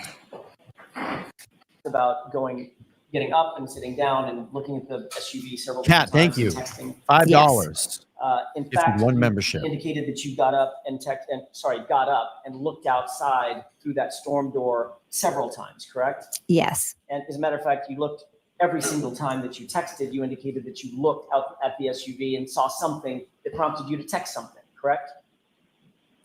Correct. And then after the last time, which would be 5 times, 5 texts, 5 looks, after the last time you texted, you got back up, which would be a 6th time, and the SUV was gone. just chronological. Correct. My husband and I were both getting up and looking. So, I didn't ask you about your husband. okay. Just about you. Hmm. The answer is correct. Yes. Okay. So you're indicating that you were trying to communicate with the occupant of the SUV that was sitting, what would you say, 30 feet outside the front door? Real quick, Jody, wow, thank you so much. 5 memberships, that's $25. Welcome new members. You get access to all of the members only content on my homepage. We're at 657 likes. Come on, we got like over 1,000 people. Let's smash the like button, because once, I'm telling you, YouTube likes 1,000 likes on a video. Once we do that, it pushes it out further and we get more people to understand the truth here. Annie says, 4-month member, thank you. So I'm going to need a drink after listening to this. I don't drink, and I think I'm going to need a drink. I'm going to need a drink after this. I'm not good with distance. Further than you and I are from each other, correct? Hey, Matt, your wife's not good with distance. Correct. At least double that, right? Correct. Okay, so could you give me, maybe yards are easier, like 10 yards, 15 yards? Again, I'm not good with measurements. It's not good with measurements. Just right outside the front door, though. Within, Straight outside, yes. well, straight outside until it moves. To the front door. Of the front door is where it was. Okay, straight outside until it moved, according to you, correct? You're Yes, right. and then it moved. Correct. And then moved the second time, correct? Correct. It moved to the flagpole and then it moved up again. Okay, then Right. you indicated that you had an absolutely clear view of the SUV. You were asked those questions, correct? If I had a clear view, Clear view. I could see the car out front. Yes. You were asked, you were looking out the front door of the house. Your answer was, uh-huh. You were asked, and there's a window in that door, right? Answer, it was opened. Yeah. Question, so you had a clear view outside. Answer, a clear view outside. Yes. Remember that? Yes. And is that your memory? You had a clear view? I had a clear view of Karen's vehicle outside. Correct. And then you reiterated that with the following exchange. Question, was the amount of snow coming Objection, down Your Honor. sufficient? So let's hear the question. Was the amount of snow coming down sufficient to obstruct your view of the vehicle, or did you have a clear view of it? Answer, I had a good view of it. Objection. The objection is as to the form of the question and the reading. No, that's okay. I'm going to allow the question. Was that your testimony? Yes. So not only did you have a clear view, you indicated in your words you had a good view of it, right? Correct. Then you noticed that the SUV was gone after the 12:45 text, right? Correct. So you're looking at that SUV over the course of between the beginning text and the end text. It's about 19 minutes, right? 12:27 or so to 12:45. I don't know. 19 minutes. What's the lie? Correct? Correct. You maybe add a minute because you got back up and didn't text. The SUV was gone, right? Correct. So you would agree, we just do some basic math. You're looking at that SUV on average about every 3.5 minutes. I mean, the amount of mental gymnastics she's going through right now, she's got to keep this story straight. She is in like full concentration. You can see it here too. She's like trying to keep all of this straight. And she's looking up and trying to recall. I guess I'm, Yeah. if you want to pull out the times and you can look at them. Well, we talked about the times and you agreed that you were texting between 12:27 and 12:45, Correct. right? So if you were just to divide that by 5 times, getting up and looking, I don't know, I was doing the math in my head, maybe it's every 3 minutes or so. Correct. At no time did you hear any noise or sound outside that was unusual? Caught your No. attention? You didn't hear any squealing of tires or squealing of brakes? No. You didn't hear any screaming or yelling? No. You didn't hear any loud voices or foul language or door slam? No. You didn't hear any verbal argument or the revving of an engine, anything like that? No. Matter of fact, you didn't hear any collision or crash, did you? No. Matter of fact, the entire time that you looked out at that vehicle with that clear and that good view, you didn't see anything out of the ordinary, did you? No. And you would agree with me. Wow, big cash app just came through. Teresa, thank you so much. $50. $50. Thank you. I appreciate that. Thank you for the 50.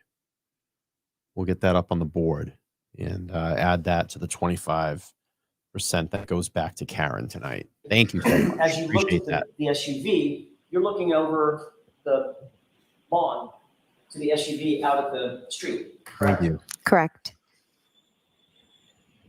There was no obstruction between you and the SUV. You've already testified to that. Is that right? Correct. And you could see everything in your field of view. Correct.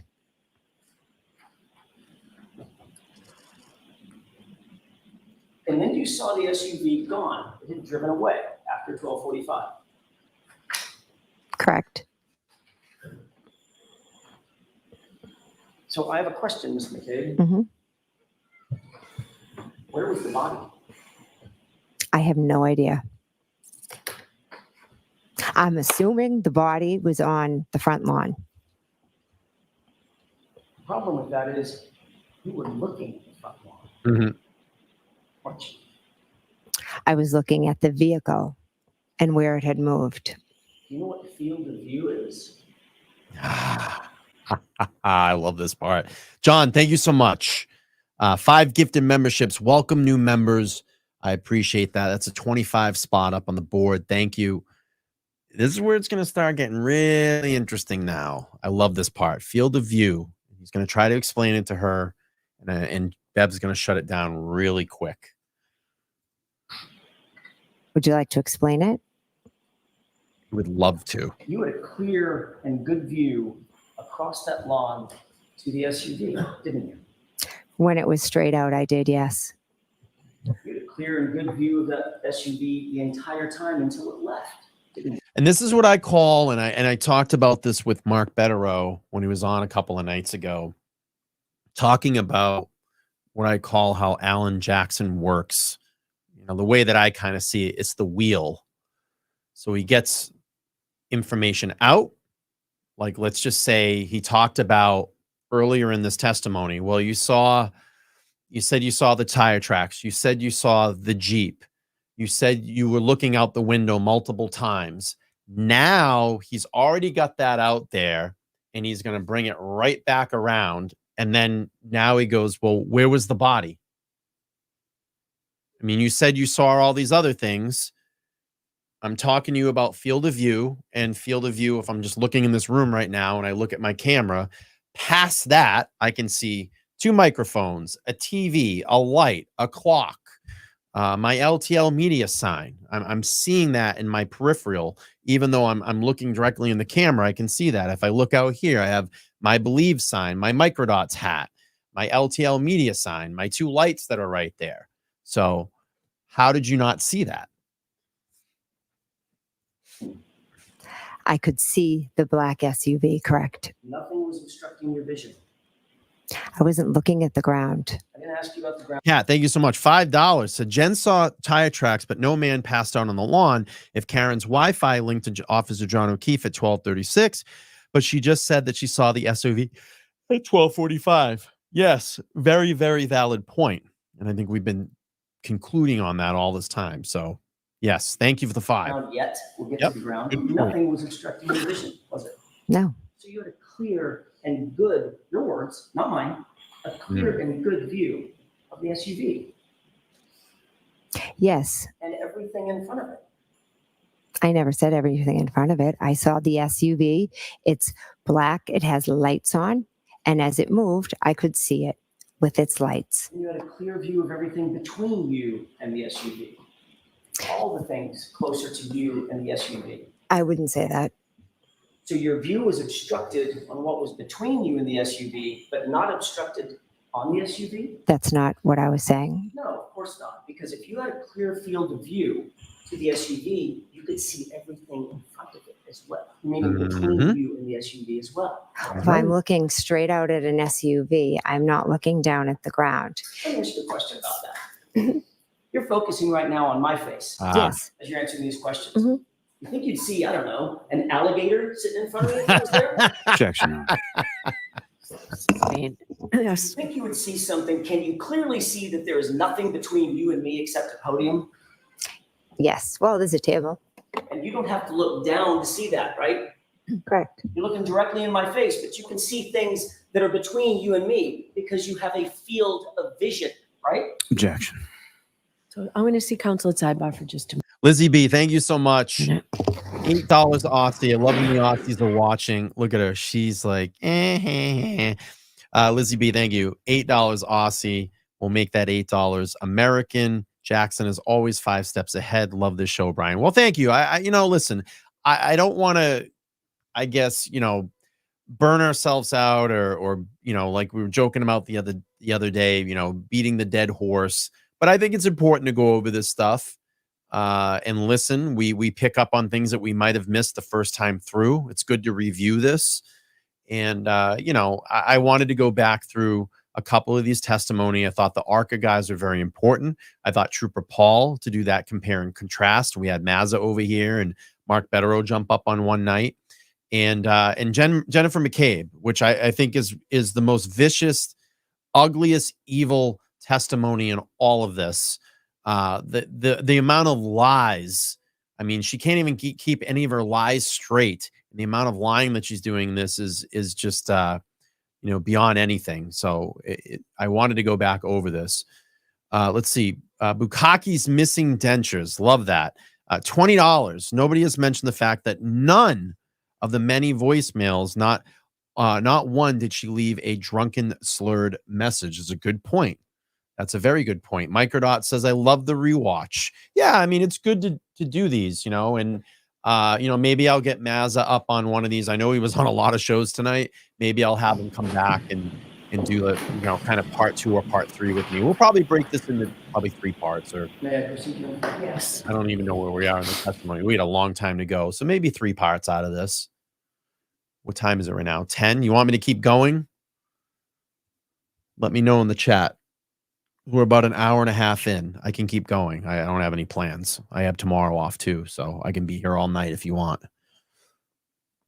Let me know in the chat. If you want me to keep going, I can keep going a little bit longer. Everybody, yep, sure. Okay, all right. Buckle up. Here we go. Love it. Ms. McCabe, as you looked over that flat lawn with that good and clear view of the SUV, you could see the SUV and everything between you and the SUV. It's only correct? 7 for you. All right, good. Here we go. When I looked out the front window, I could see the SUV clearly, like I'm looking at you right now, and it was further away than you are. And you did it not once, Not not twice. twice, 3 times. not 3 times. You did it 5 5 times, and then a 6th Yep. after it was gone. Correct? Correct. After that SUV was gone, 3 times. when you looked out that window with that clear and good view, there was no body, was there? Nope. I never saw a body. Thank you. I wish I had. Sounds like that's a little rehearsed. Yeah. Not at all. It's not at all. Objection. I'll let the answer stand. Well, see there's my point.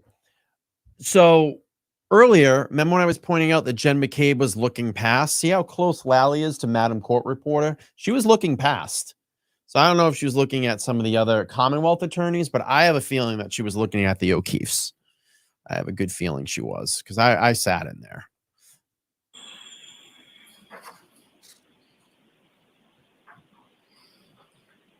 Yeah, it was good, right, AC? Sounds a little rehearsed. You left the location about 1:45. Is that right? Yes. You didn't see anything out of the ordinary as you got in.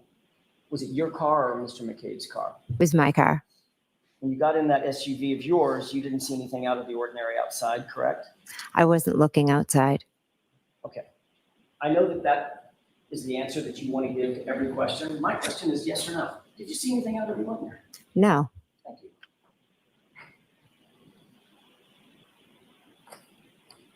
You didn't see anything out of the ordinary when you got in the vehicle? No. You didn't see anything out of the ordinary when the vehicle backed up? No. When that vehicle turned to the, I guess it would be to the right, Way back. to leave toward Chapman, and the headlights illuminated the area in front of you? Didn't see anything out of the ordinary then either? I wasn't looking out the front window. Again, there's that question. I mean, there's that answer. My question is, did you see anything out of the ordinary? Well, you were asking about the headlights out the front. That's why I said I didn't see anything out there front. Oh, you didn't see the headlights turned on? I was turned to the back. Right. Did you see that the headlights came on in the car? Yes, in the driveway, the headlights came on. Right. And you're seated in the front passenger seat, correct? Correct. So according to you, you got in the car and immediately twisted yourself, looking directly to the rear and never turned back around and never looked outside the windows. Correct. Is that normal for you? Yeah, I'm a very chatty person, so I turned to talk to the girls. So you made sure that you didn't look out the window. Nope, that's not it at all. You also didn't hear anybody, you did hear some of the girls in the back, since they were so chatty, talking about bread and sandwiches or something, right? Correct. But you never heard anybody say anything about noticing anything out of the ordinary, correct? Correct. You didn't hear Julie Nagel say that she saw a black object in the yard. Never heard that.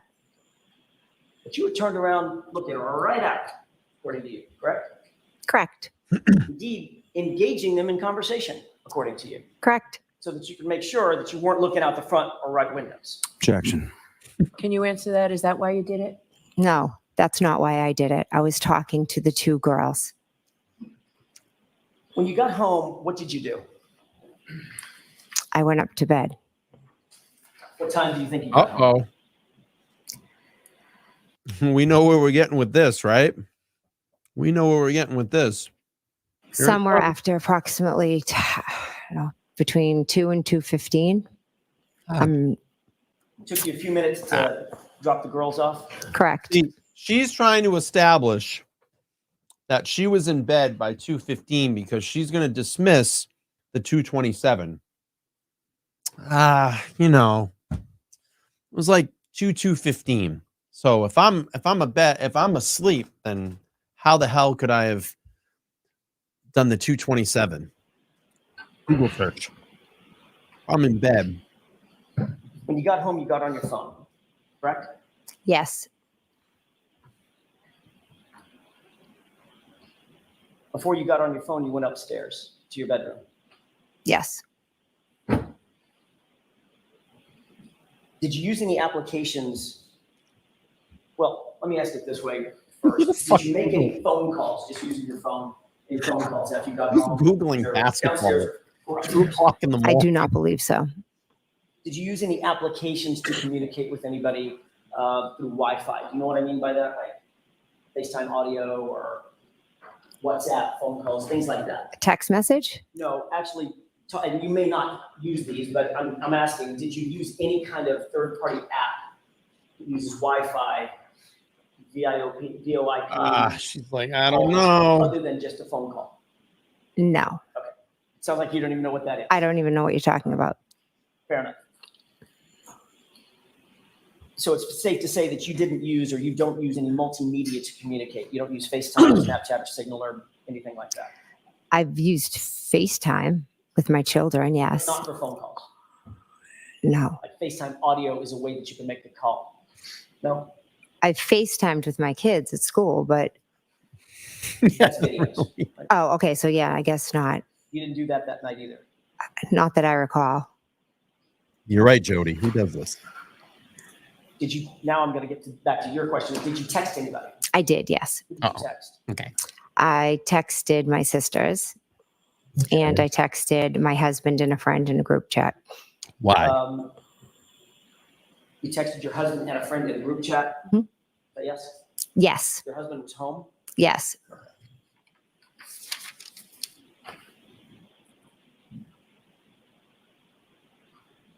I want to switch gears for a second. Comes the wheel. Who's she looking at? And ask you real quick about later that morning when you went to John O'Keefe's house. You mentioned on Friday that you went into his house and began to look around for him when you first got there with Carrie Roberts and my client, Karen Reed, correct? Yes.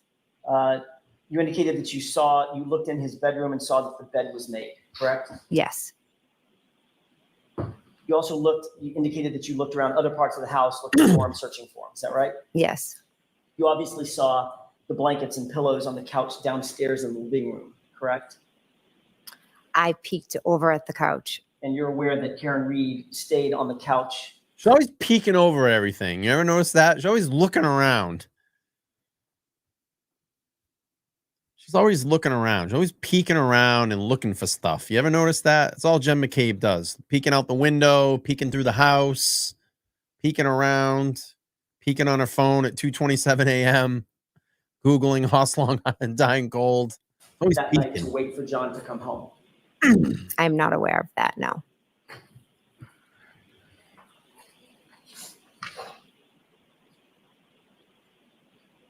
You testified on Friday that my client said at the scene, when you got back to the scene, 34 Oh, Fairview, just good. after 6 Here we a.m., go. Recall the memory. she said, I hit him 3 times. She declared it, correct? Correct. Not once, not twice, 3 times. times. I hit him, I hit him, I hit him. Yeah, Correct? that's how someone would say Correct. it. You have a very specific memory of that event, do you not? I do. Obviously, that's an incredibly impactful thing for you to remember. Yeah. For you to remember. Is that right? It was an impactful statement, yes. And you remember it today as well as you remembered it the day she did it. Yeah. Yes.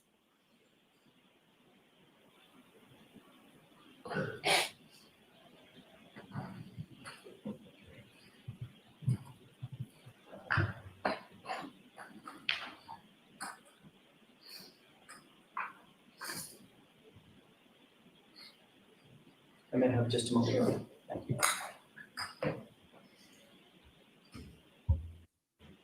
Ooh.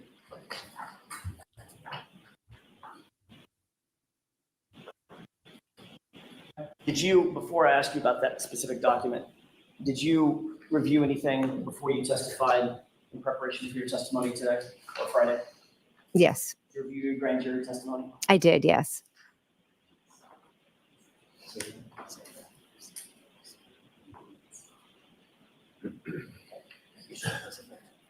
Understood. You did review your grand jury testimony, correct? Yes. So the document in front of you, you recognize it? Yes.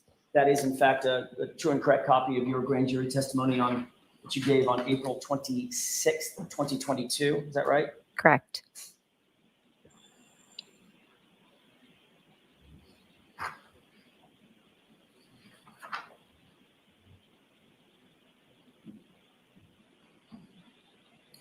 You'll agree that your testimony in that case, in that hearing, rather, April of 2022, that was just a few months after the events in question, right?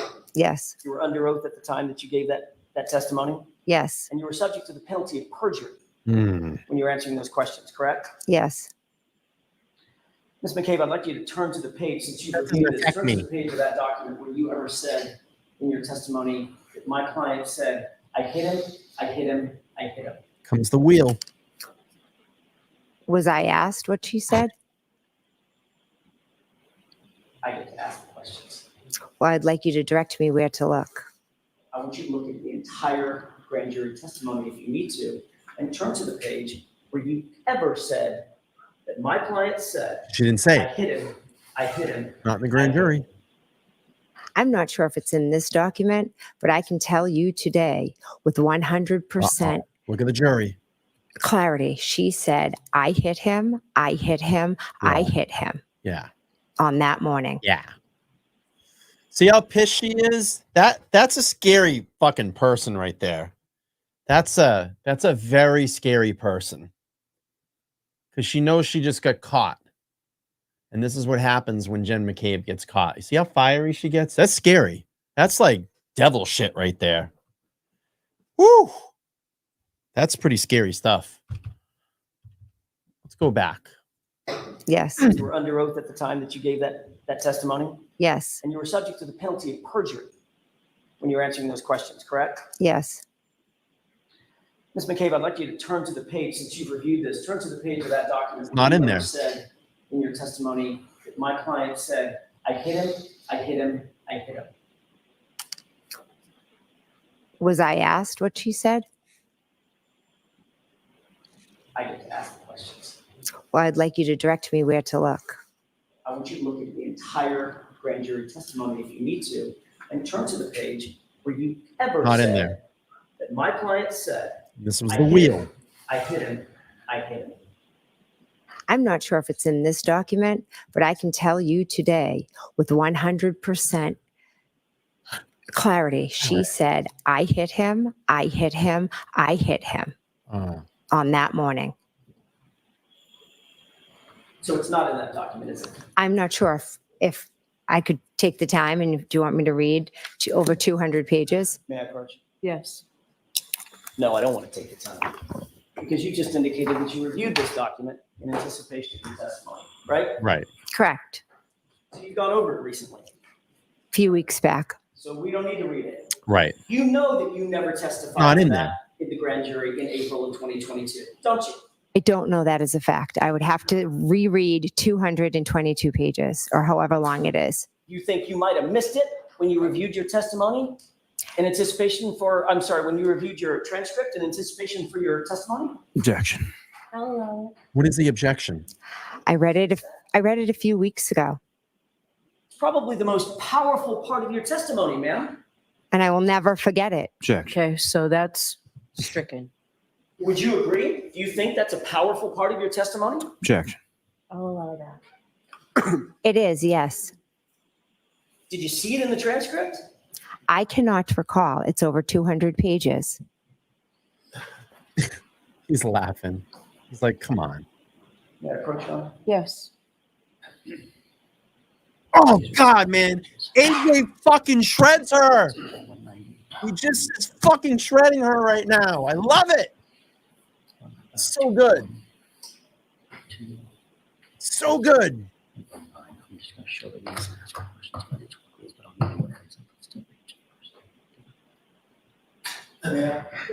These are select pages Oh, it's out so of your grand good. jury testimony. I'm telling you, he probably could not wait to cross-examine Jen McCabe. He was thirsty for this. He was thirsty for this. Ah, it's so good. Isn't it true, Ms. McCabe, that you were asked and you testified no fewer than 12 times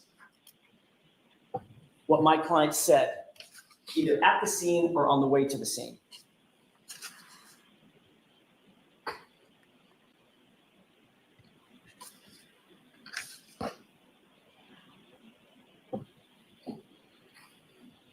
Yeah, he did. I remember AC. He did say that. Yep. 2 years. I remember. At the scene, I was asked twice, according to this. My question is, isn't it true that in April of 2022, you testified no fewer than 12 times, 12 separate statements you gave about what my client's statements were, either at the scene or in the car ride on the leading up to go into the scene? You remember that? I do. Okay, so on page 190 of what you're looking at, Mhm. these should all be highlighted. It is. You testified that my client said to you over the phone at 4:53 a.m., she asked the question, did I hit him? You see that? I do. Number two, on page 192, talking about when y'all were in the car on the way to the scene, Karen asked the question, could I have hit him? You see that? Yes. Page 193. That's the wheel Lines I 1 was through talking 2. about. You testified that in the car, once again, she asked the question, could she have hit him? You were relaying that, meaning could I have hit him? Correct? Correct. Page 193, line 23. In John's driveway, she asked the question, quote, and she's asking if she could have hit him. Yes. Page 201, driving to Fairview. She asked the question, what if I hit him? And could I have hit him? Correct? Correct. Page 202, lines 1 through 2. While Shredding driving to right now. Fairview, she asked the question, could I have hit him? Correct. Page 208, lines 24 through 25, outside at Fairview, she asked the question, did I hit him? And went on to ask, could I have hit him? Correct? Correct. And your testimony was also on page 208 that Karen was yelling nonstop in front of the female EMT.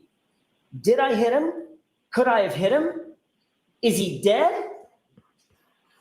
Correct? Correct. May I approach? Where is it? Yes. I hit him. I hit him. I hit him.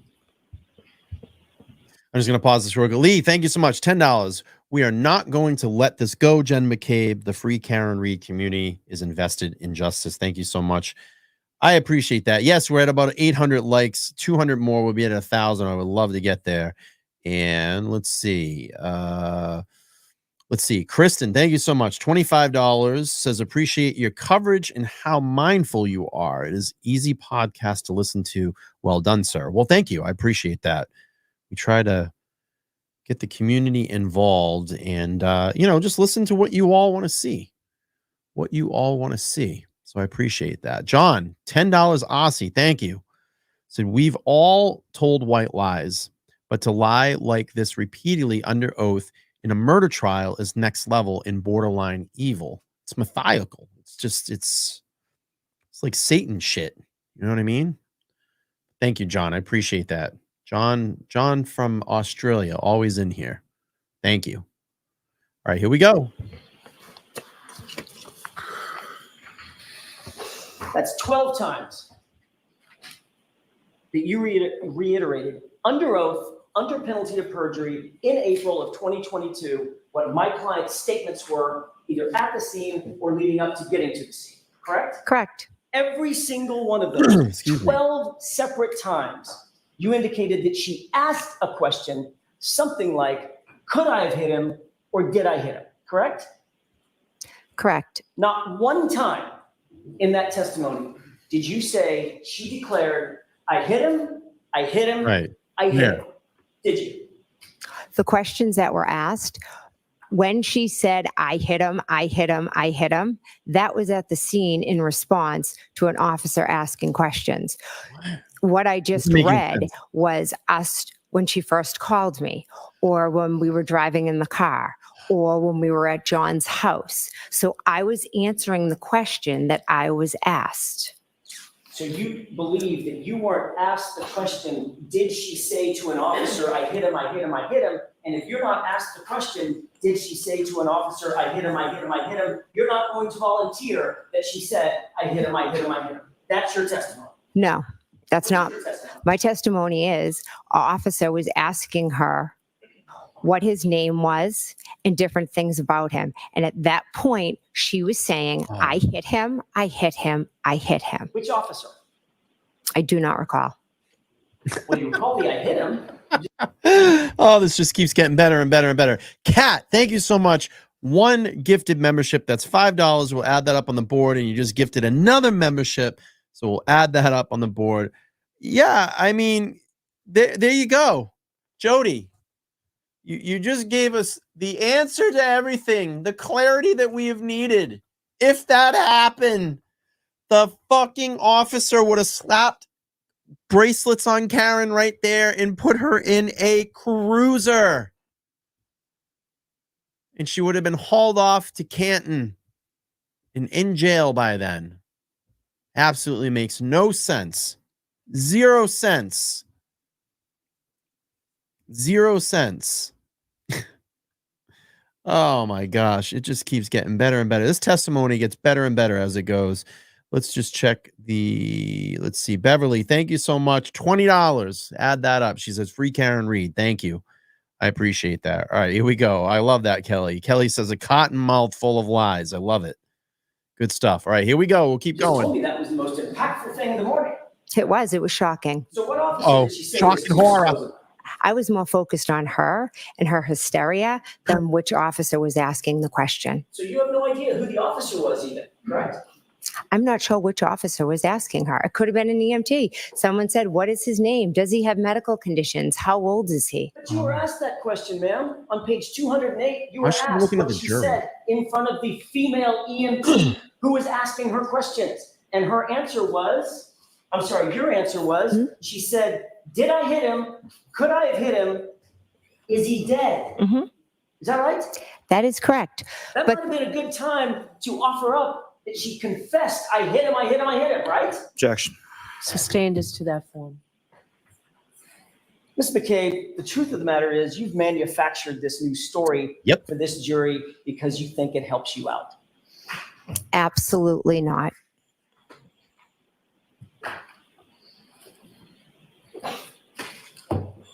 I feel like we're Called watching a 911 movie. At 6:04 a.m. I mean, you that right? couldn't script Yes. this. Your Honor, with the court's permission, Exhibit 36 has already been marked and entered. I would ask to play a portion of that 911 tape, not the entirety of it. Okay.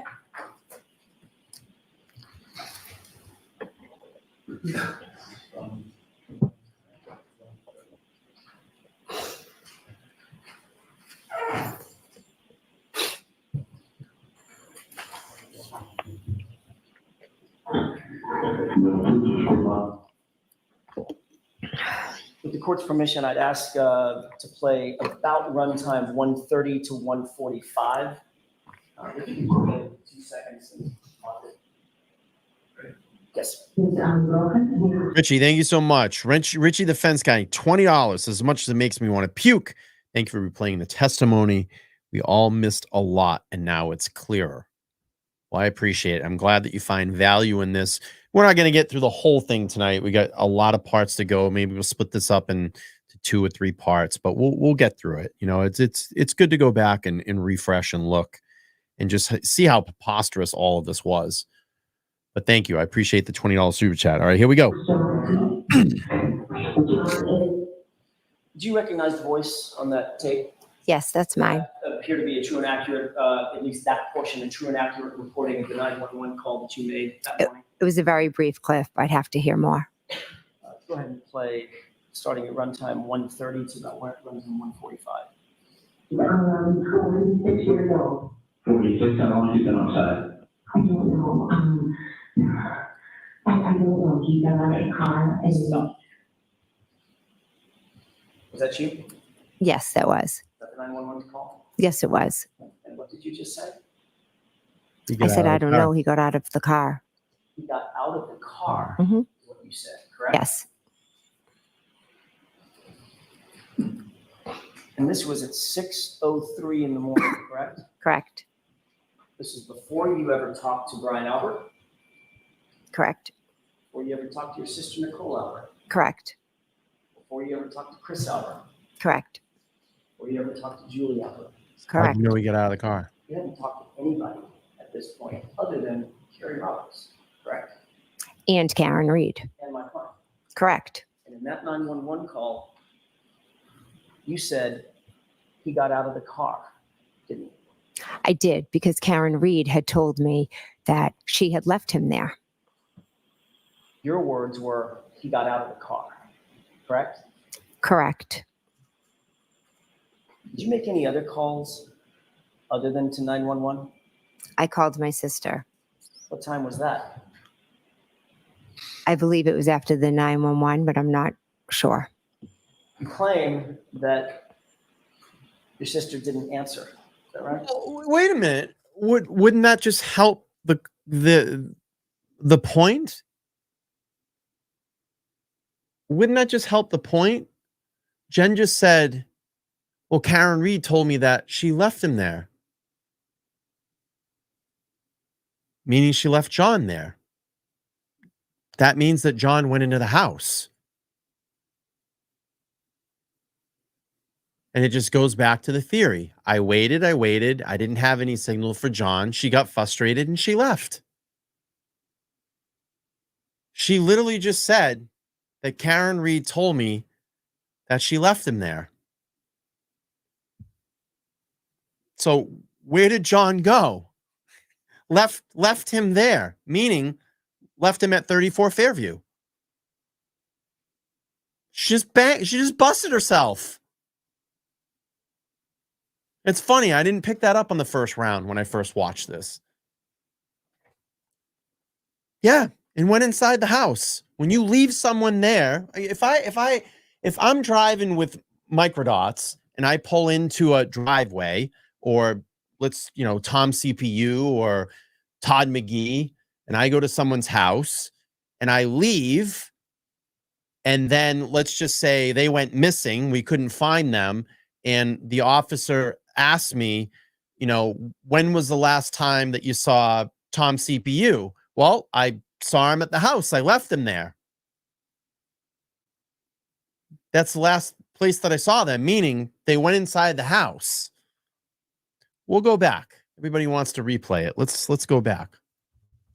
I went too far. All right, let me just do this too. He's unbroken,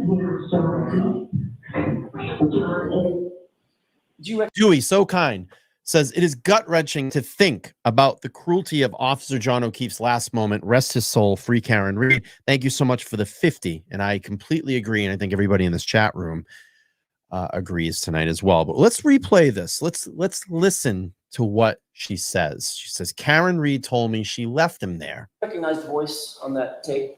Yes, that's mine. Appear to be a true and accurate, at least that portion, a true and accurate reporting of the 911 call that you made that morning. It was a very brief clip. I'd have to hear more. Go ahead and play, starting at runtime 1:30 to about runtime 1:45. 46 years old. 46, how long has he been outside? I don't know. I don't know. He got out of the car and Get out of the car. Was that you? Was Yes, that was. that the 911 call? Yes, it was. And what did you just say? I said, I don't know. He got out of the car. He got out of the car, Mhm. is what you said, correct? Yes, Sharon, thank you for the $20 super sticker. Thank you. And this was at 6:03 in the morning, correct? correct. This is before you ever talked to Brian Albert, Correct. before you ever talked to your sister Nicole Albert, Correct. before you ever talked to Chris Albert, Correct. before you ever talked to Julie Albert. Correct. You haven't talked to anybody at this point other than Kerry Roberts, correct? And Karen Reed. And my client. There we Correct. And in that 911 call, you said he got out of the car, didn't you? I did, because Karen Reed had told me that she had left him there. Your word. Get out of the car. To go where? Inside the house. And the reason I said that is because Karen Reed told me she left him there. He went in the house. She literally just bagged herself. She literally just bagged herself. Words were, he got out of the car, correct?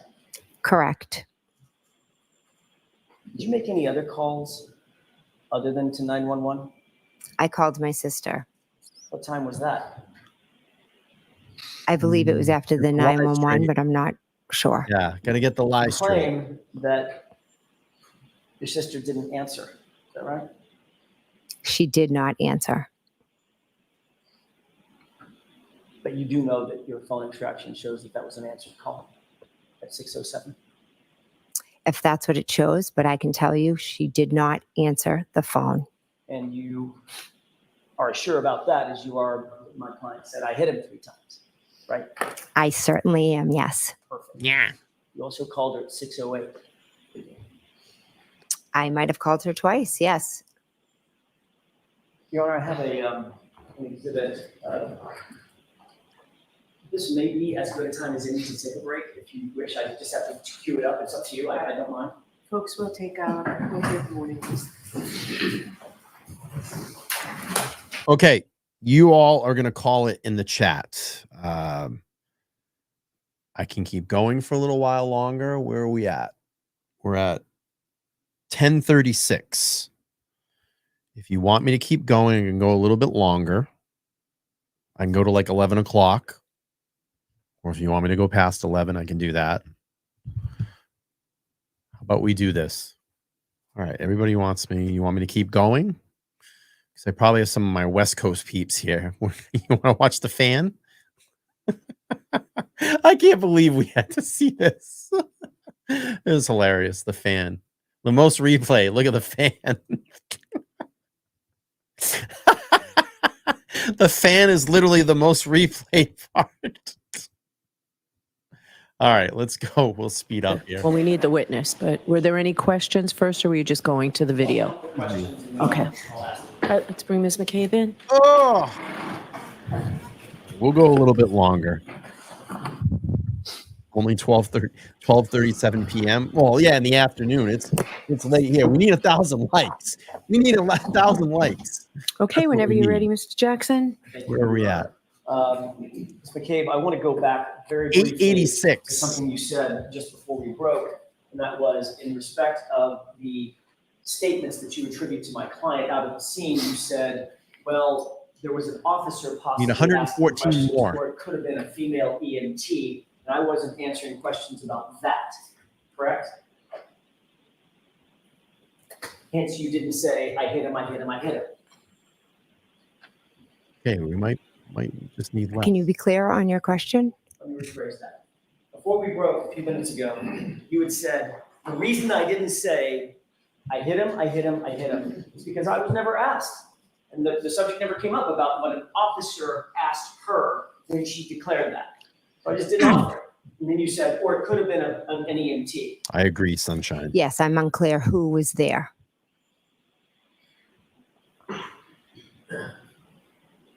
Isn't it true that at the grand jury, the question that was posed to you, and this is council page 208, grand jury. The question that was posed to you is, quote, so what happens next with yourself, Ms. Roberts, and Ms. Reed?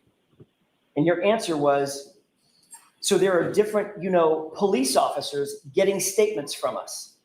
At one point, I'm standing with Ms. Reed and she's saying, did I hit him? Could I have hit him?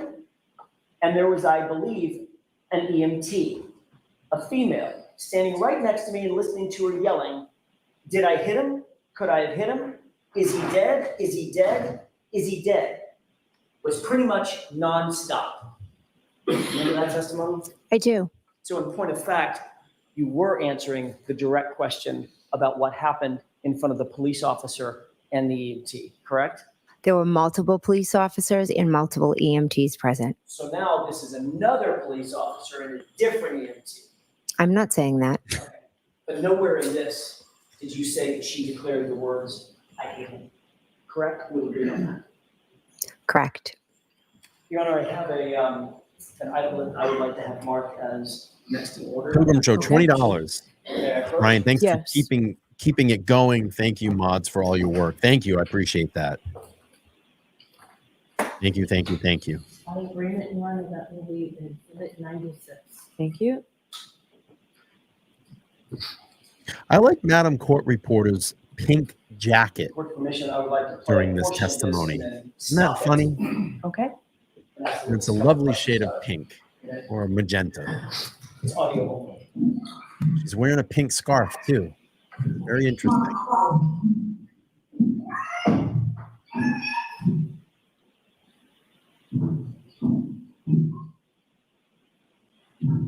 I always thought the windshield wipers were so haunting.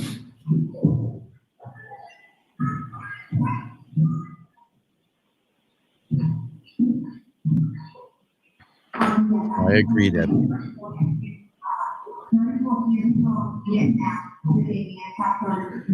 Could you stop it? Passed out in the snow. Mr. McCabe, I've paused the audio tape just to ask you a couple of foundational questions. Do you recognize what's on that audio tape? Yes, that is my voice. Okay. You recognize you starting a 911 call, correct? Correct. Similar to the call we just listened to a few minutes ago, which was the actual 911 call, correct? What's the difference between the two of them? I'm about to explain it. It's a confusing question, and I apologize. This appears to be a open voicemail overhearing your 911 call. Do you recognize that? Now that you explain it, okay.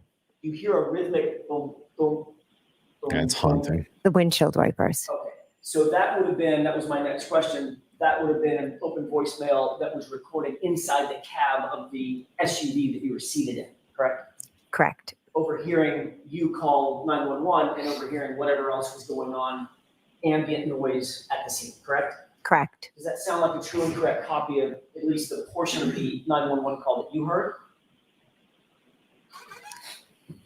I have to listen to it again, but Well, why don't we continue listening to it and see if you recognize it? okay. With your permission? Yes. It's about, by the way, it's about 4 minutes in total, Your Honor. Peggy.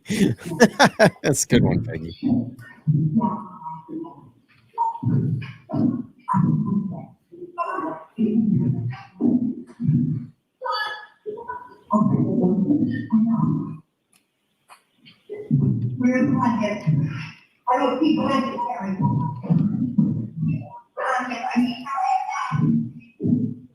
He's freezing. Pause it. Do you hear a person in the background screaming? Yes. Who is that? Miss Reed. I'll go ahead and put this. She looked at Karen right there.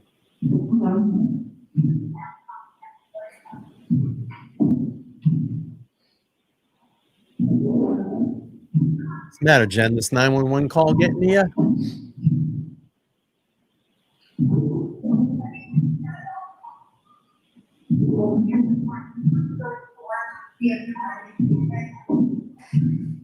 What's the matter, Jen?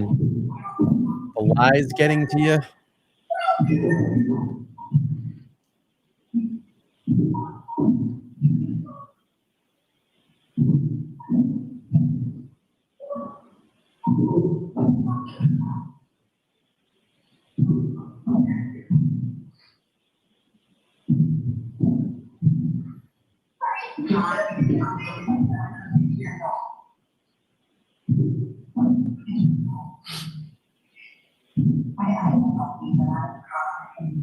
Get out of the car.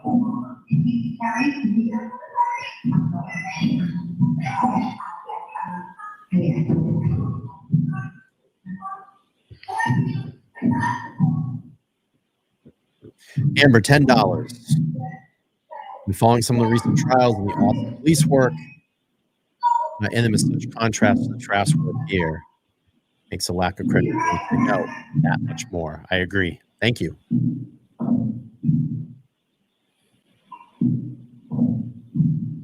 I mean, why are we not screaming officer down? My friend, Officer John O'Keefe, Boston police officer John O'Keefe, send everybody immediately. Why is there not any of this conversation happening with 911? It's very quiet. It's secretive.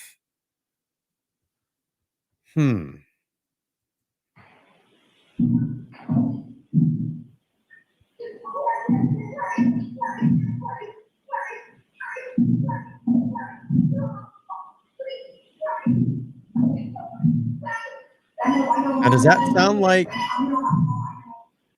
sound like a woman that wanted to murder her boyfriend in the background of that call?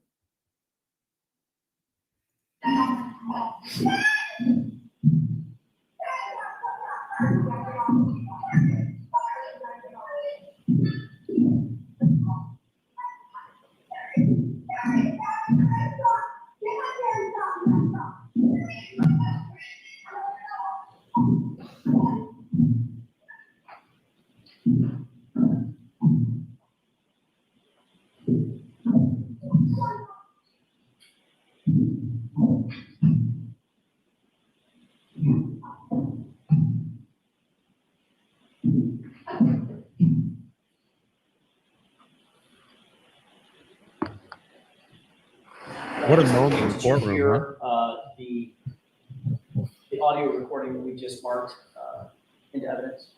I did. It was very muffled and some parts were very hard to understand. Understood. Mhm. The person on the phone, who was that person? I called 911. And the person that was, for the most part, the person's voice that you could hear screaming, sounding sort of hysterical, who was that? Karen. Could you also hear Carrie Roberts' voice at various times in the background? Yes. And she was, for lack of a better word, trying to calm Karen down. Yes. And at some point telling her to just shut up, you're not helping. Yes, exactly. Because she was so hysterical and so upset. Erratic. Lisa, $10 on the Cash App. Thank you. I want to play the rest of this. It appears that this recording is longer than your 911 call. You would agree with that? Well, I'd have to see. Well, the 911 call is already ended, correct? I'm not sure how long was the 911 call. Okay. Wow, Susan, very generous tonight. Thank you so much. $50 super sticker. I really do appreciate that. Thank you so much. Thank you, thank you, thank you. I really do appreciate that. Thank you. This is about 3.5 minutes into a 4-minute recording. My only question is, would you agree that the 911 call is subsumed within this full 4-minute recording? I couldn't make that from that muffled. You couldn't tell? I couldn't tell. So if you have my phone record, you could, I'm assuming, tell when before the 911 call ended, because I know the 911 call was long because there were multiple, they had transferred me multiple times. Right. My question to you is, I'd like you to listen very, very closely, and I know that it is a muffled recording by definition. I'm not going to do that. From this point forward, I want you to pay very close attention. I want to ask you if you hear a voice, very muffled, toward the end of this recording. We can play it with permission. Yes. I'm not stopping until we get 1,000 likes. I want to get 1,000 likes. Stop. Did you hear a muffled voice in the foreground after you heard Ms. Reed scream or yell? I heard two people talking. Okay. One of those was a very muffled voice on this recording, correct?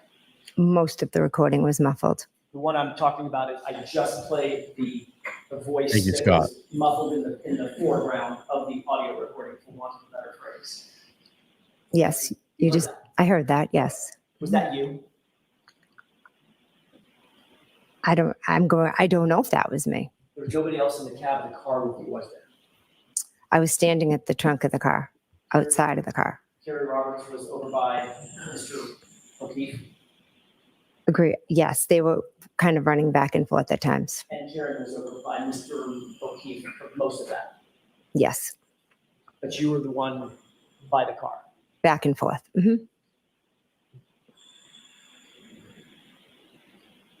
You called Nicole, your sister.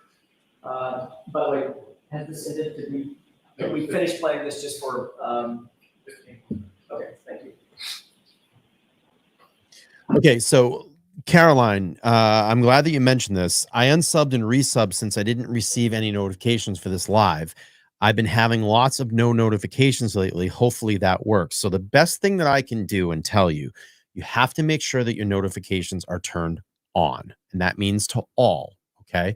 And I would urge everybody in this chat room, if you enjoy what I do here, if you enjoy my platform and you enjoy the way that I present, the best thing that you can do is join either my Twitter account, which I'll drop that, or X, if you have Twitter or X. And the link should come up here in a second. Subscribe to my Twitter account. If you don't have a Twitter account, subscribe to my Facebook account, and you'll see the link dropping there. It should drop in a second. I don't know if the Facebook one's going to work. Did my Facebook one's not connected right now. Hang on. It's super easy. I'll drop the link to the Facebook in there. Facebook is here.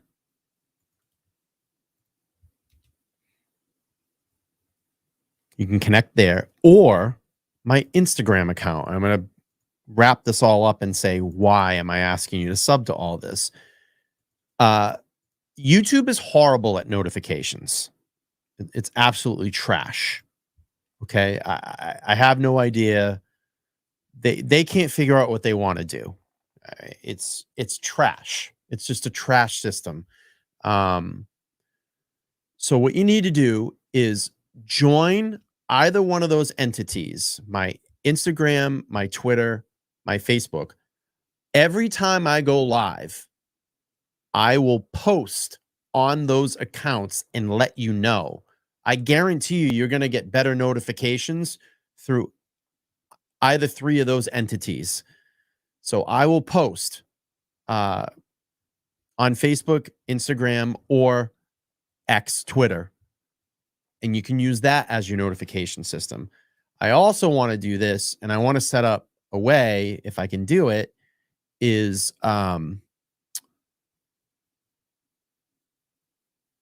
try to get some kind of like email system going, but I don't think you can do that because it's like spamming. I know like Emily D. Baker, but she's like worlds bigger than me. She has like her own app, which is pretty fucking cool. And I wish I had something like that. But I would just sign up. That's really the only way on those three other platforms, and you should get notifications that way. At least in one aspect, you'll get a notification some way. Just want to do this. Sharon, thank you so much. She says, rest in peace, Officer John O'Keefe. Karen was in shock, screaming hysterically. My heart goes out to her. Yes, I completely agree. We just had another one come through on the Cash App, so let's get that one in there. Let's see. A couple just came in through the Cash App. We have Christy, thank you, sent me 20. I appreciate that. And then Jennifer sent $11. It was $11.11. We'll round it to let's round it to 12. We'll just round it to 12. So let's add 20 and 12 to that. So thank you. All right, here we go. We'll keep playing through a little bit more here, and then we're gonna call it a night. It's getting late, at least on the East Coast anyway. We got to 1,000 likes. Great. Thank you.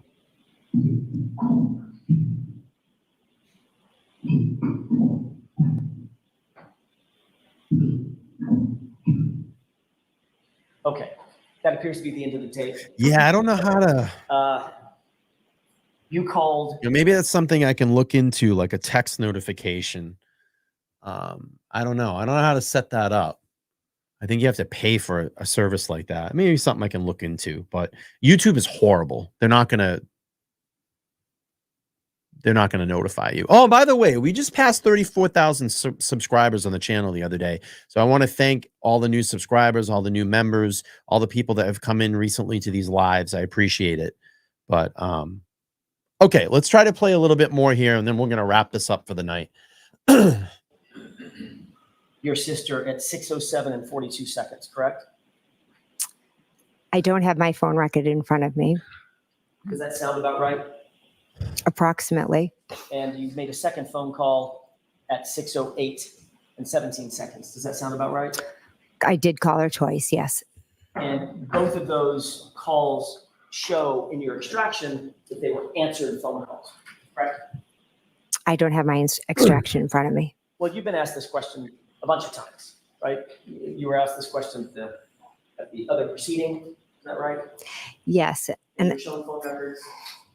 well, if you have them, I could see them here. You were shown phone records then, Yes. and at that time you were confronted with the fact that the phone records show a 7-second call for 6:07. Correct? Objection. Awesome. Great. Thank you. I'm going to strike the word confronted. Go ahead and ask. I'll pick another Go word. ahead and ask the You question. were shown evidence that the 6:07 call lasted 7 seconds. Thank you, Jamie. My sister never If you come up with anything, you can just email me at let's talk live podcast at gmail.com, and I'll drop my email in the chat. If you come up with anything, just put in the subject line like text notification. It's something that I want to work on. I'm going to tell you, I think the easiest way to do it, I used to have a Discord. It's a fucking mess that caused so much toxicity, and I just ended up shutting it down. So I'm not starting a Discord. But it would be nice because I don't know, maybe there's a way that I can set up a Discord to just give notifications. If anybody, how many people, maybe I'll take a poll some point. How many people use the Discord app? I think there's a way you can just set it up for notification and not allow anybody to chat inside. I like just for me to post and say, hey, I'm going to be going live at X, time. But I think I can do that. I can look into it. And if anybody wants to join the Discord server, because I had chat going before, like 2 years ago, it gets so toxic in there and it was just bad. So, anyway, all right, let's play a little bit more here, and then I'm going to wrap this up just for tonight because it's getting late. I'm Answered the tired. phone. Okay. I know you want to answer your own questions. Yeah. I'd like it if you'd answer my question. Were you shown records that showed the call lasted 7 seconds? I cannot recall the exact record I was shown, but I was shown a phone record. Okay. And you were shown the same phone record showed that the 608 call lasted 8 seconds, right? Again, I don't have it in front of me. Does that sound about right? About right. And there were a number of other calls that showed answered that weren't answered. Well, we'll get to those in a minute. So the two calls at 607 and 608, at least the records indicate about 15 seconds worth of open line time, talk time. 7 seconds, 8 seconds, right? You have the record in front of you. I don't. I'm just asking if It's you too were toxic. if That's you why I were- shut it down. again, if you were shown records that established that based on your own phone extraction, your phone records, that the 607 call, 7 second call, the 608 call was an 8 second call, right? I was shown records, but I don't know exactly what they were, how long the call said, because she never answered the phone regardless. Lost You long. also made another phone call at 6:23, did you not? To Brian Albert? If you could share my phone record, it would be very helpful. Do you recall it? I know I called my sister and I called my brother-in-law in the house. I do not know the exact times. That's all I'm asking. You made a phone call to Brian Albert as well, right? I believe so. That was around 6:23. It was a few minutes after you had called Nicole twice, right? So I have, and it's funny, and I'm sorry to keep pausing this, but I'm trying to answer some questions to chat. Liz, I have actually, it's called Buy Me a Coffee. It's kind of like Patreon. If you make a donation through Buy Me a Coffee, you essentially get on my email list. I have about 213 people on the list, and you can actually use that as an email server to kind of mass email out and say, hey, I'm live right now. So I do that on there as well, and hopefully it pulls in some people. So that's another way to get a notification too. Just make a donation through Buy Me a Coffee, and then I send out mass emails. You can do it through there. But that's a good service. That's actually better than Patreon. I like it. But anyway, all right, let's play a little bit more here, and then we're going to wrap this up. It's almost 11 o'clock. It is 11 o'clock here on the East Coast, about 2.5 hours in. We'll break this up probably into 2 parts, but we'll play a little bit more here. Correct. And that call was not answered. None of them were answered. But the record showed that call was not answered, as opposed to Nicole's 2 calls, right? Right.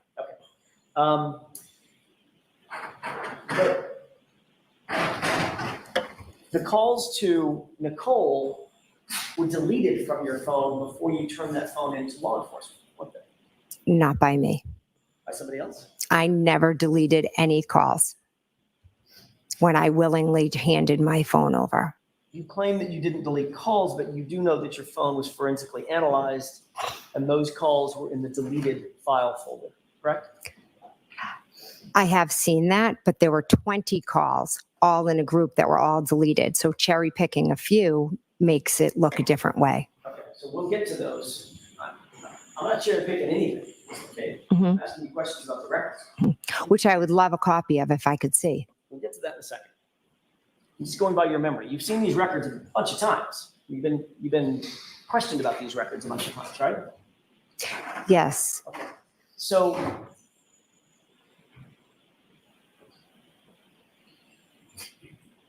we know that you called at 6:07, 6:08, or thereabouts, and about 6:23.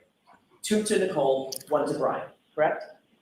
Correct. And you'll agree with me that notwithstanding those phone calls, by the way, did you leave voicemails? No. When did you hang up? Before it went to voicemail, or was it into voicemail before you hung up? So it was a bit of a hysterical scene that morning, and I was in a state of shock, and I was just calling my sister and my brother-in-law. They did not answer the phone.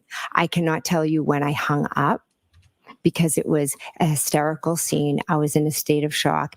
Everyone was running around, and what seems to be forgotten is that my friend was lying there on the ground. Oh, Shock and think horror. I've forgotten that. Here it comes. Um, It's coming. Maybe we'll You end in tonight fact- with shock and horror. did not leave voicemails for any of those 3 calls, did you? Again, I don't have my phone record in front of me. And that's because Nicole didn't get any voicemails because the calls were answered, right? The calls were not answered. You do agree with me that Brian Albert being a police officer, never came out of the house, right? Correct. Neither did any neighbor. I know you'd like to continue editorializing Mhm. after the fact. There's probably a time and a place for it. This isn't it. If you can answer my question, I'd ask that you do that. Did Brian Albert come out of the house? No, Did Nicole Albert come out of the house? no. Thank you. She thinks she's so flippant. She thinks she's so smart. How many of the initial police officers from Canton Police Department who responded to the scene were you friends with? I would say I am friendly with Mike Lank. He was 5 years older than me. I knew him. Friendly. I knew him growing up. If I saw him around town, I would say, "Hey, how are you?" Pretty much that's the Hey. extent. Anybody else other than Mike Lank that you were friends with? Not that I am friends with. I knew of Officer Sean Good, but I wouldn't say I was friends with him. I just knew who he was. And you also knew that Officer Lank was very good friends with the Albert family. Good friends, yes. You knew that Mike Lank and Chris Albert had a long-standing friendship, correct? Correct. You just indicated you also knew Officer Good, is that right? Didn't know him. I said I knew of him. Okay. With regard to names like Sarah, Mulaney, not so much. Sarah has a sister that's the same age as my sister, but I had never, to my knowledge, met Sarah. And of all the officers who responded to the scene, the 2 who actually went inside the Albert home to talk to Brian Albert and others was, in fact, Mike Lank and Officer Good. I don't remember Officer Good in the house. I only remember Officer Lank. The reason you know that, the reason you have a memory of what was happening inside the house is because you were allowed to actually go into that home, correct? Correct. And you went into that home before any of the officers went into the home. Is that right? Correct. You were allowed to have private conversations with Brian Albert. She's going to say that she didn't have any I conversation. woke Brian right? Albert up. Were you allowed to have private conversations with Brian Albert? She's going to go, I didn't Yes. talk to him. And you were allowed to have private conversations with your sister, Nicole? She admitted to Yes. it. And that was before the police ever went in to do any formal interviews of you, Brian, or Nicole, correct? Correct. Did you discuss in these private conversations how you 3 were going to answer any questions for the police when you were asked? No. Did you talk about what you were going to say in any respect? We were in shock. There was Yes or no. Did you talk about what Brian and Nicole? By the way, wouldn't that be like kind of like allowing her to go back? And I talked about this with Todd McGee on the show the other day. I said, look, I've never even seen a case where a potential witness is someone that's in a scene where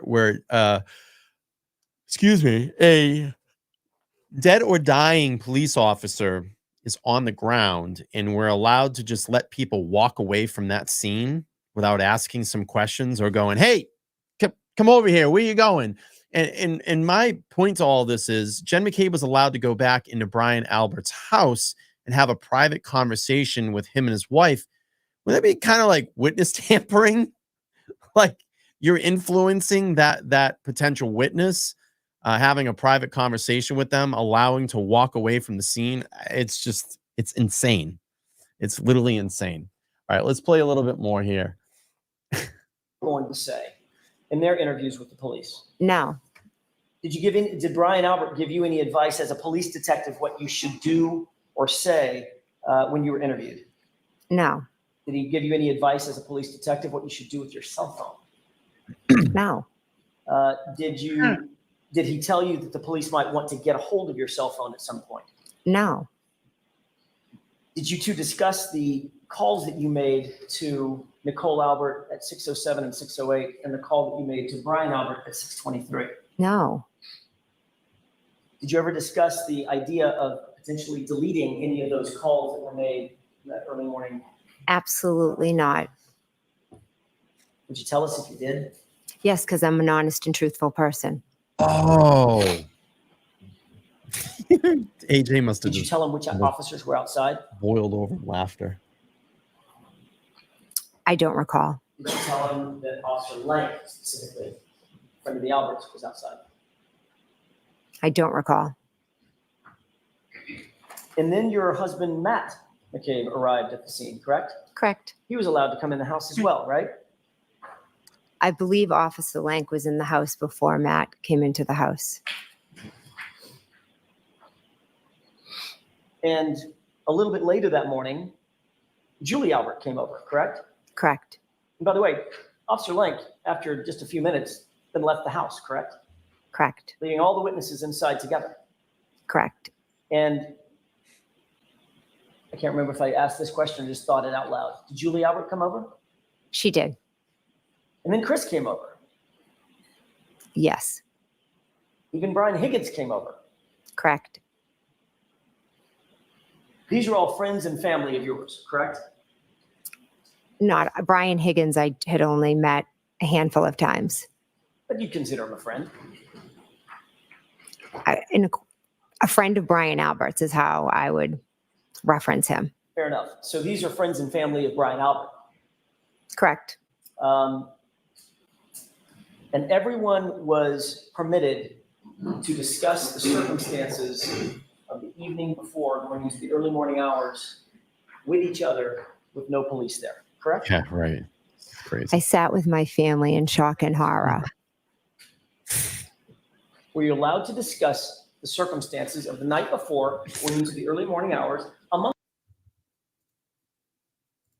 to discuss the circumstances of the evening before going into the early morning hours with each other with no police there, correct?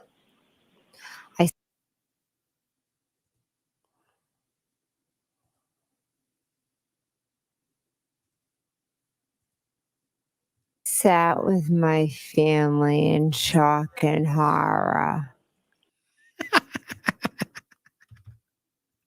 Of the evening before going into the early morning hours with each other with no police there, correct?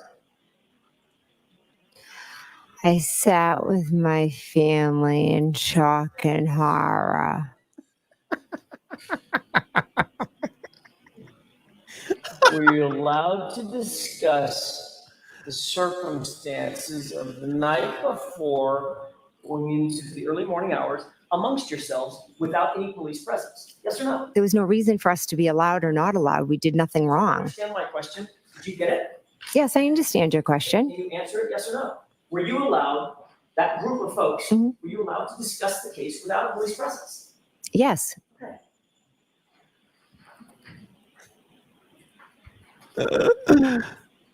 So you listened during that friends and family gathering. Shock and You horror. listened to what Brian Albert had to say, Oh, God. correct?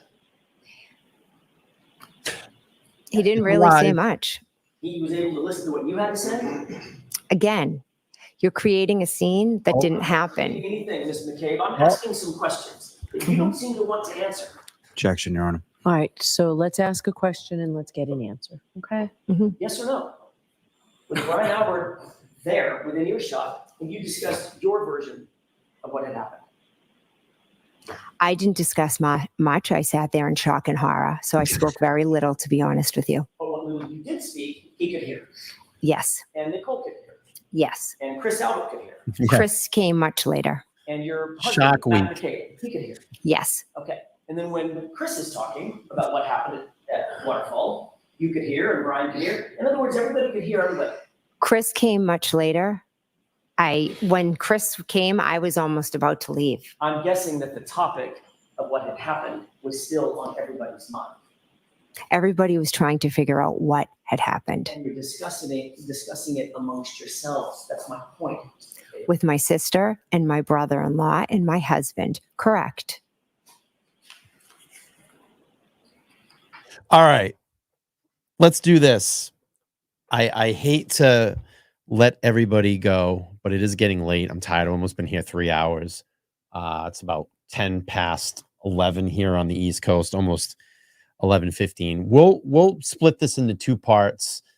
Maybe I'll come back Wednesday night, or I don't know, sometime this week, and we'll do part 2. It's late. I'm tired.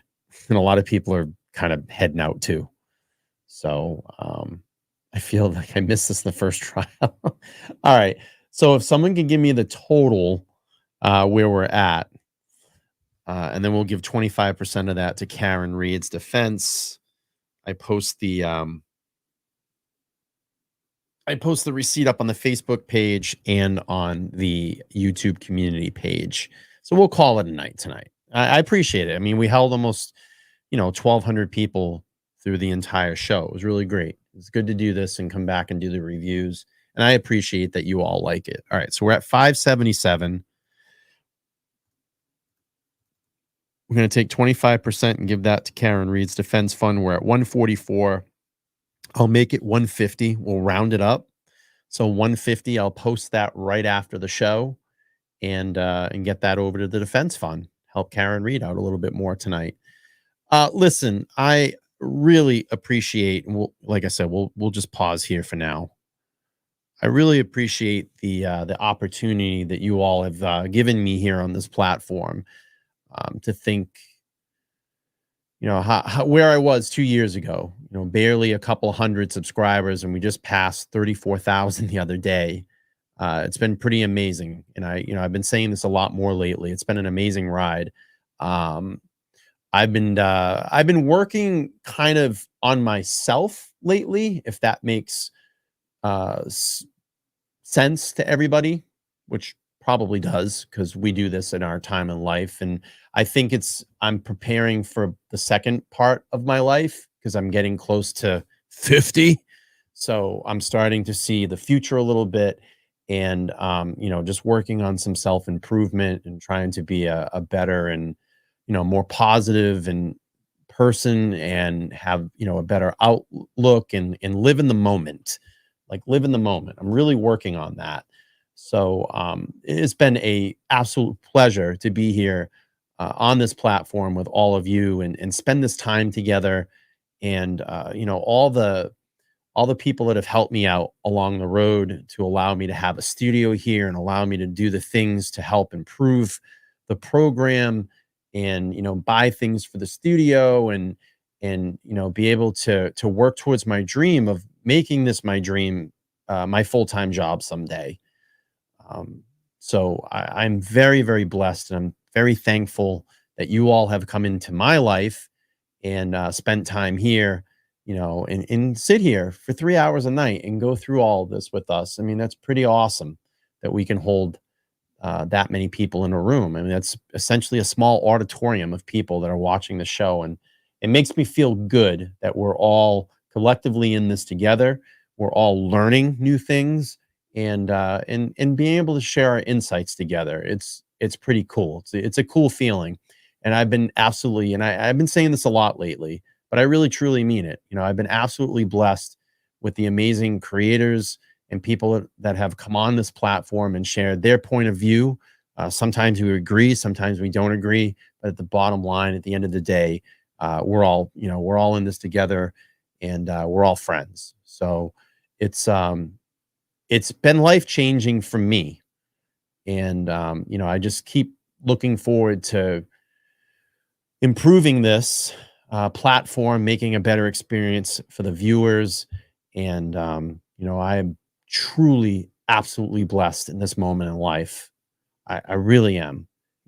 Outside of my day job that I absolutely hate, I'm hoping, in a year or two, this becomes my full-time gig. And I just want to keep working on it, improving my craft and moving forward and expanding this platform to the vision that I see and the dream that I see that it can be.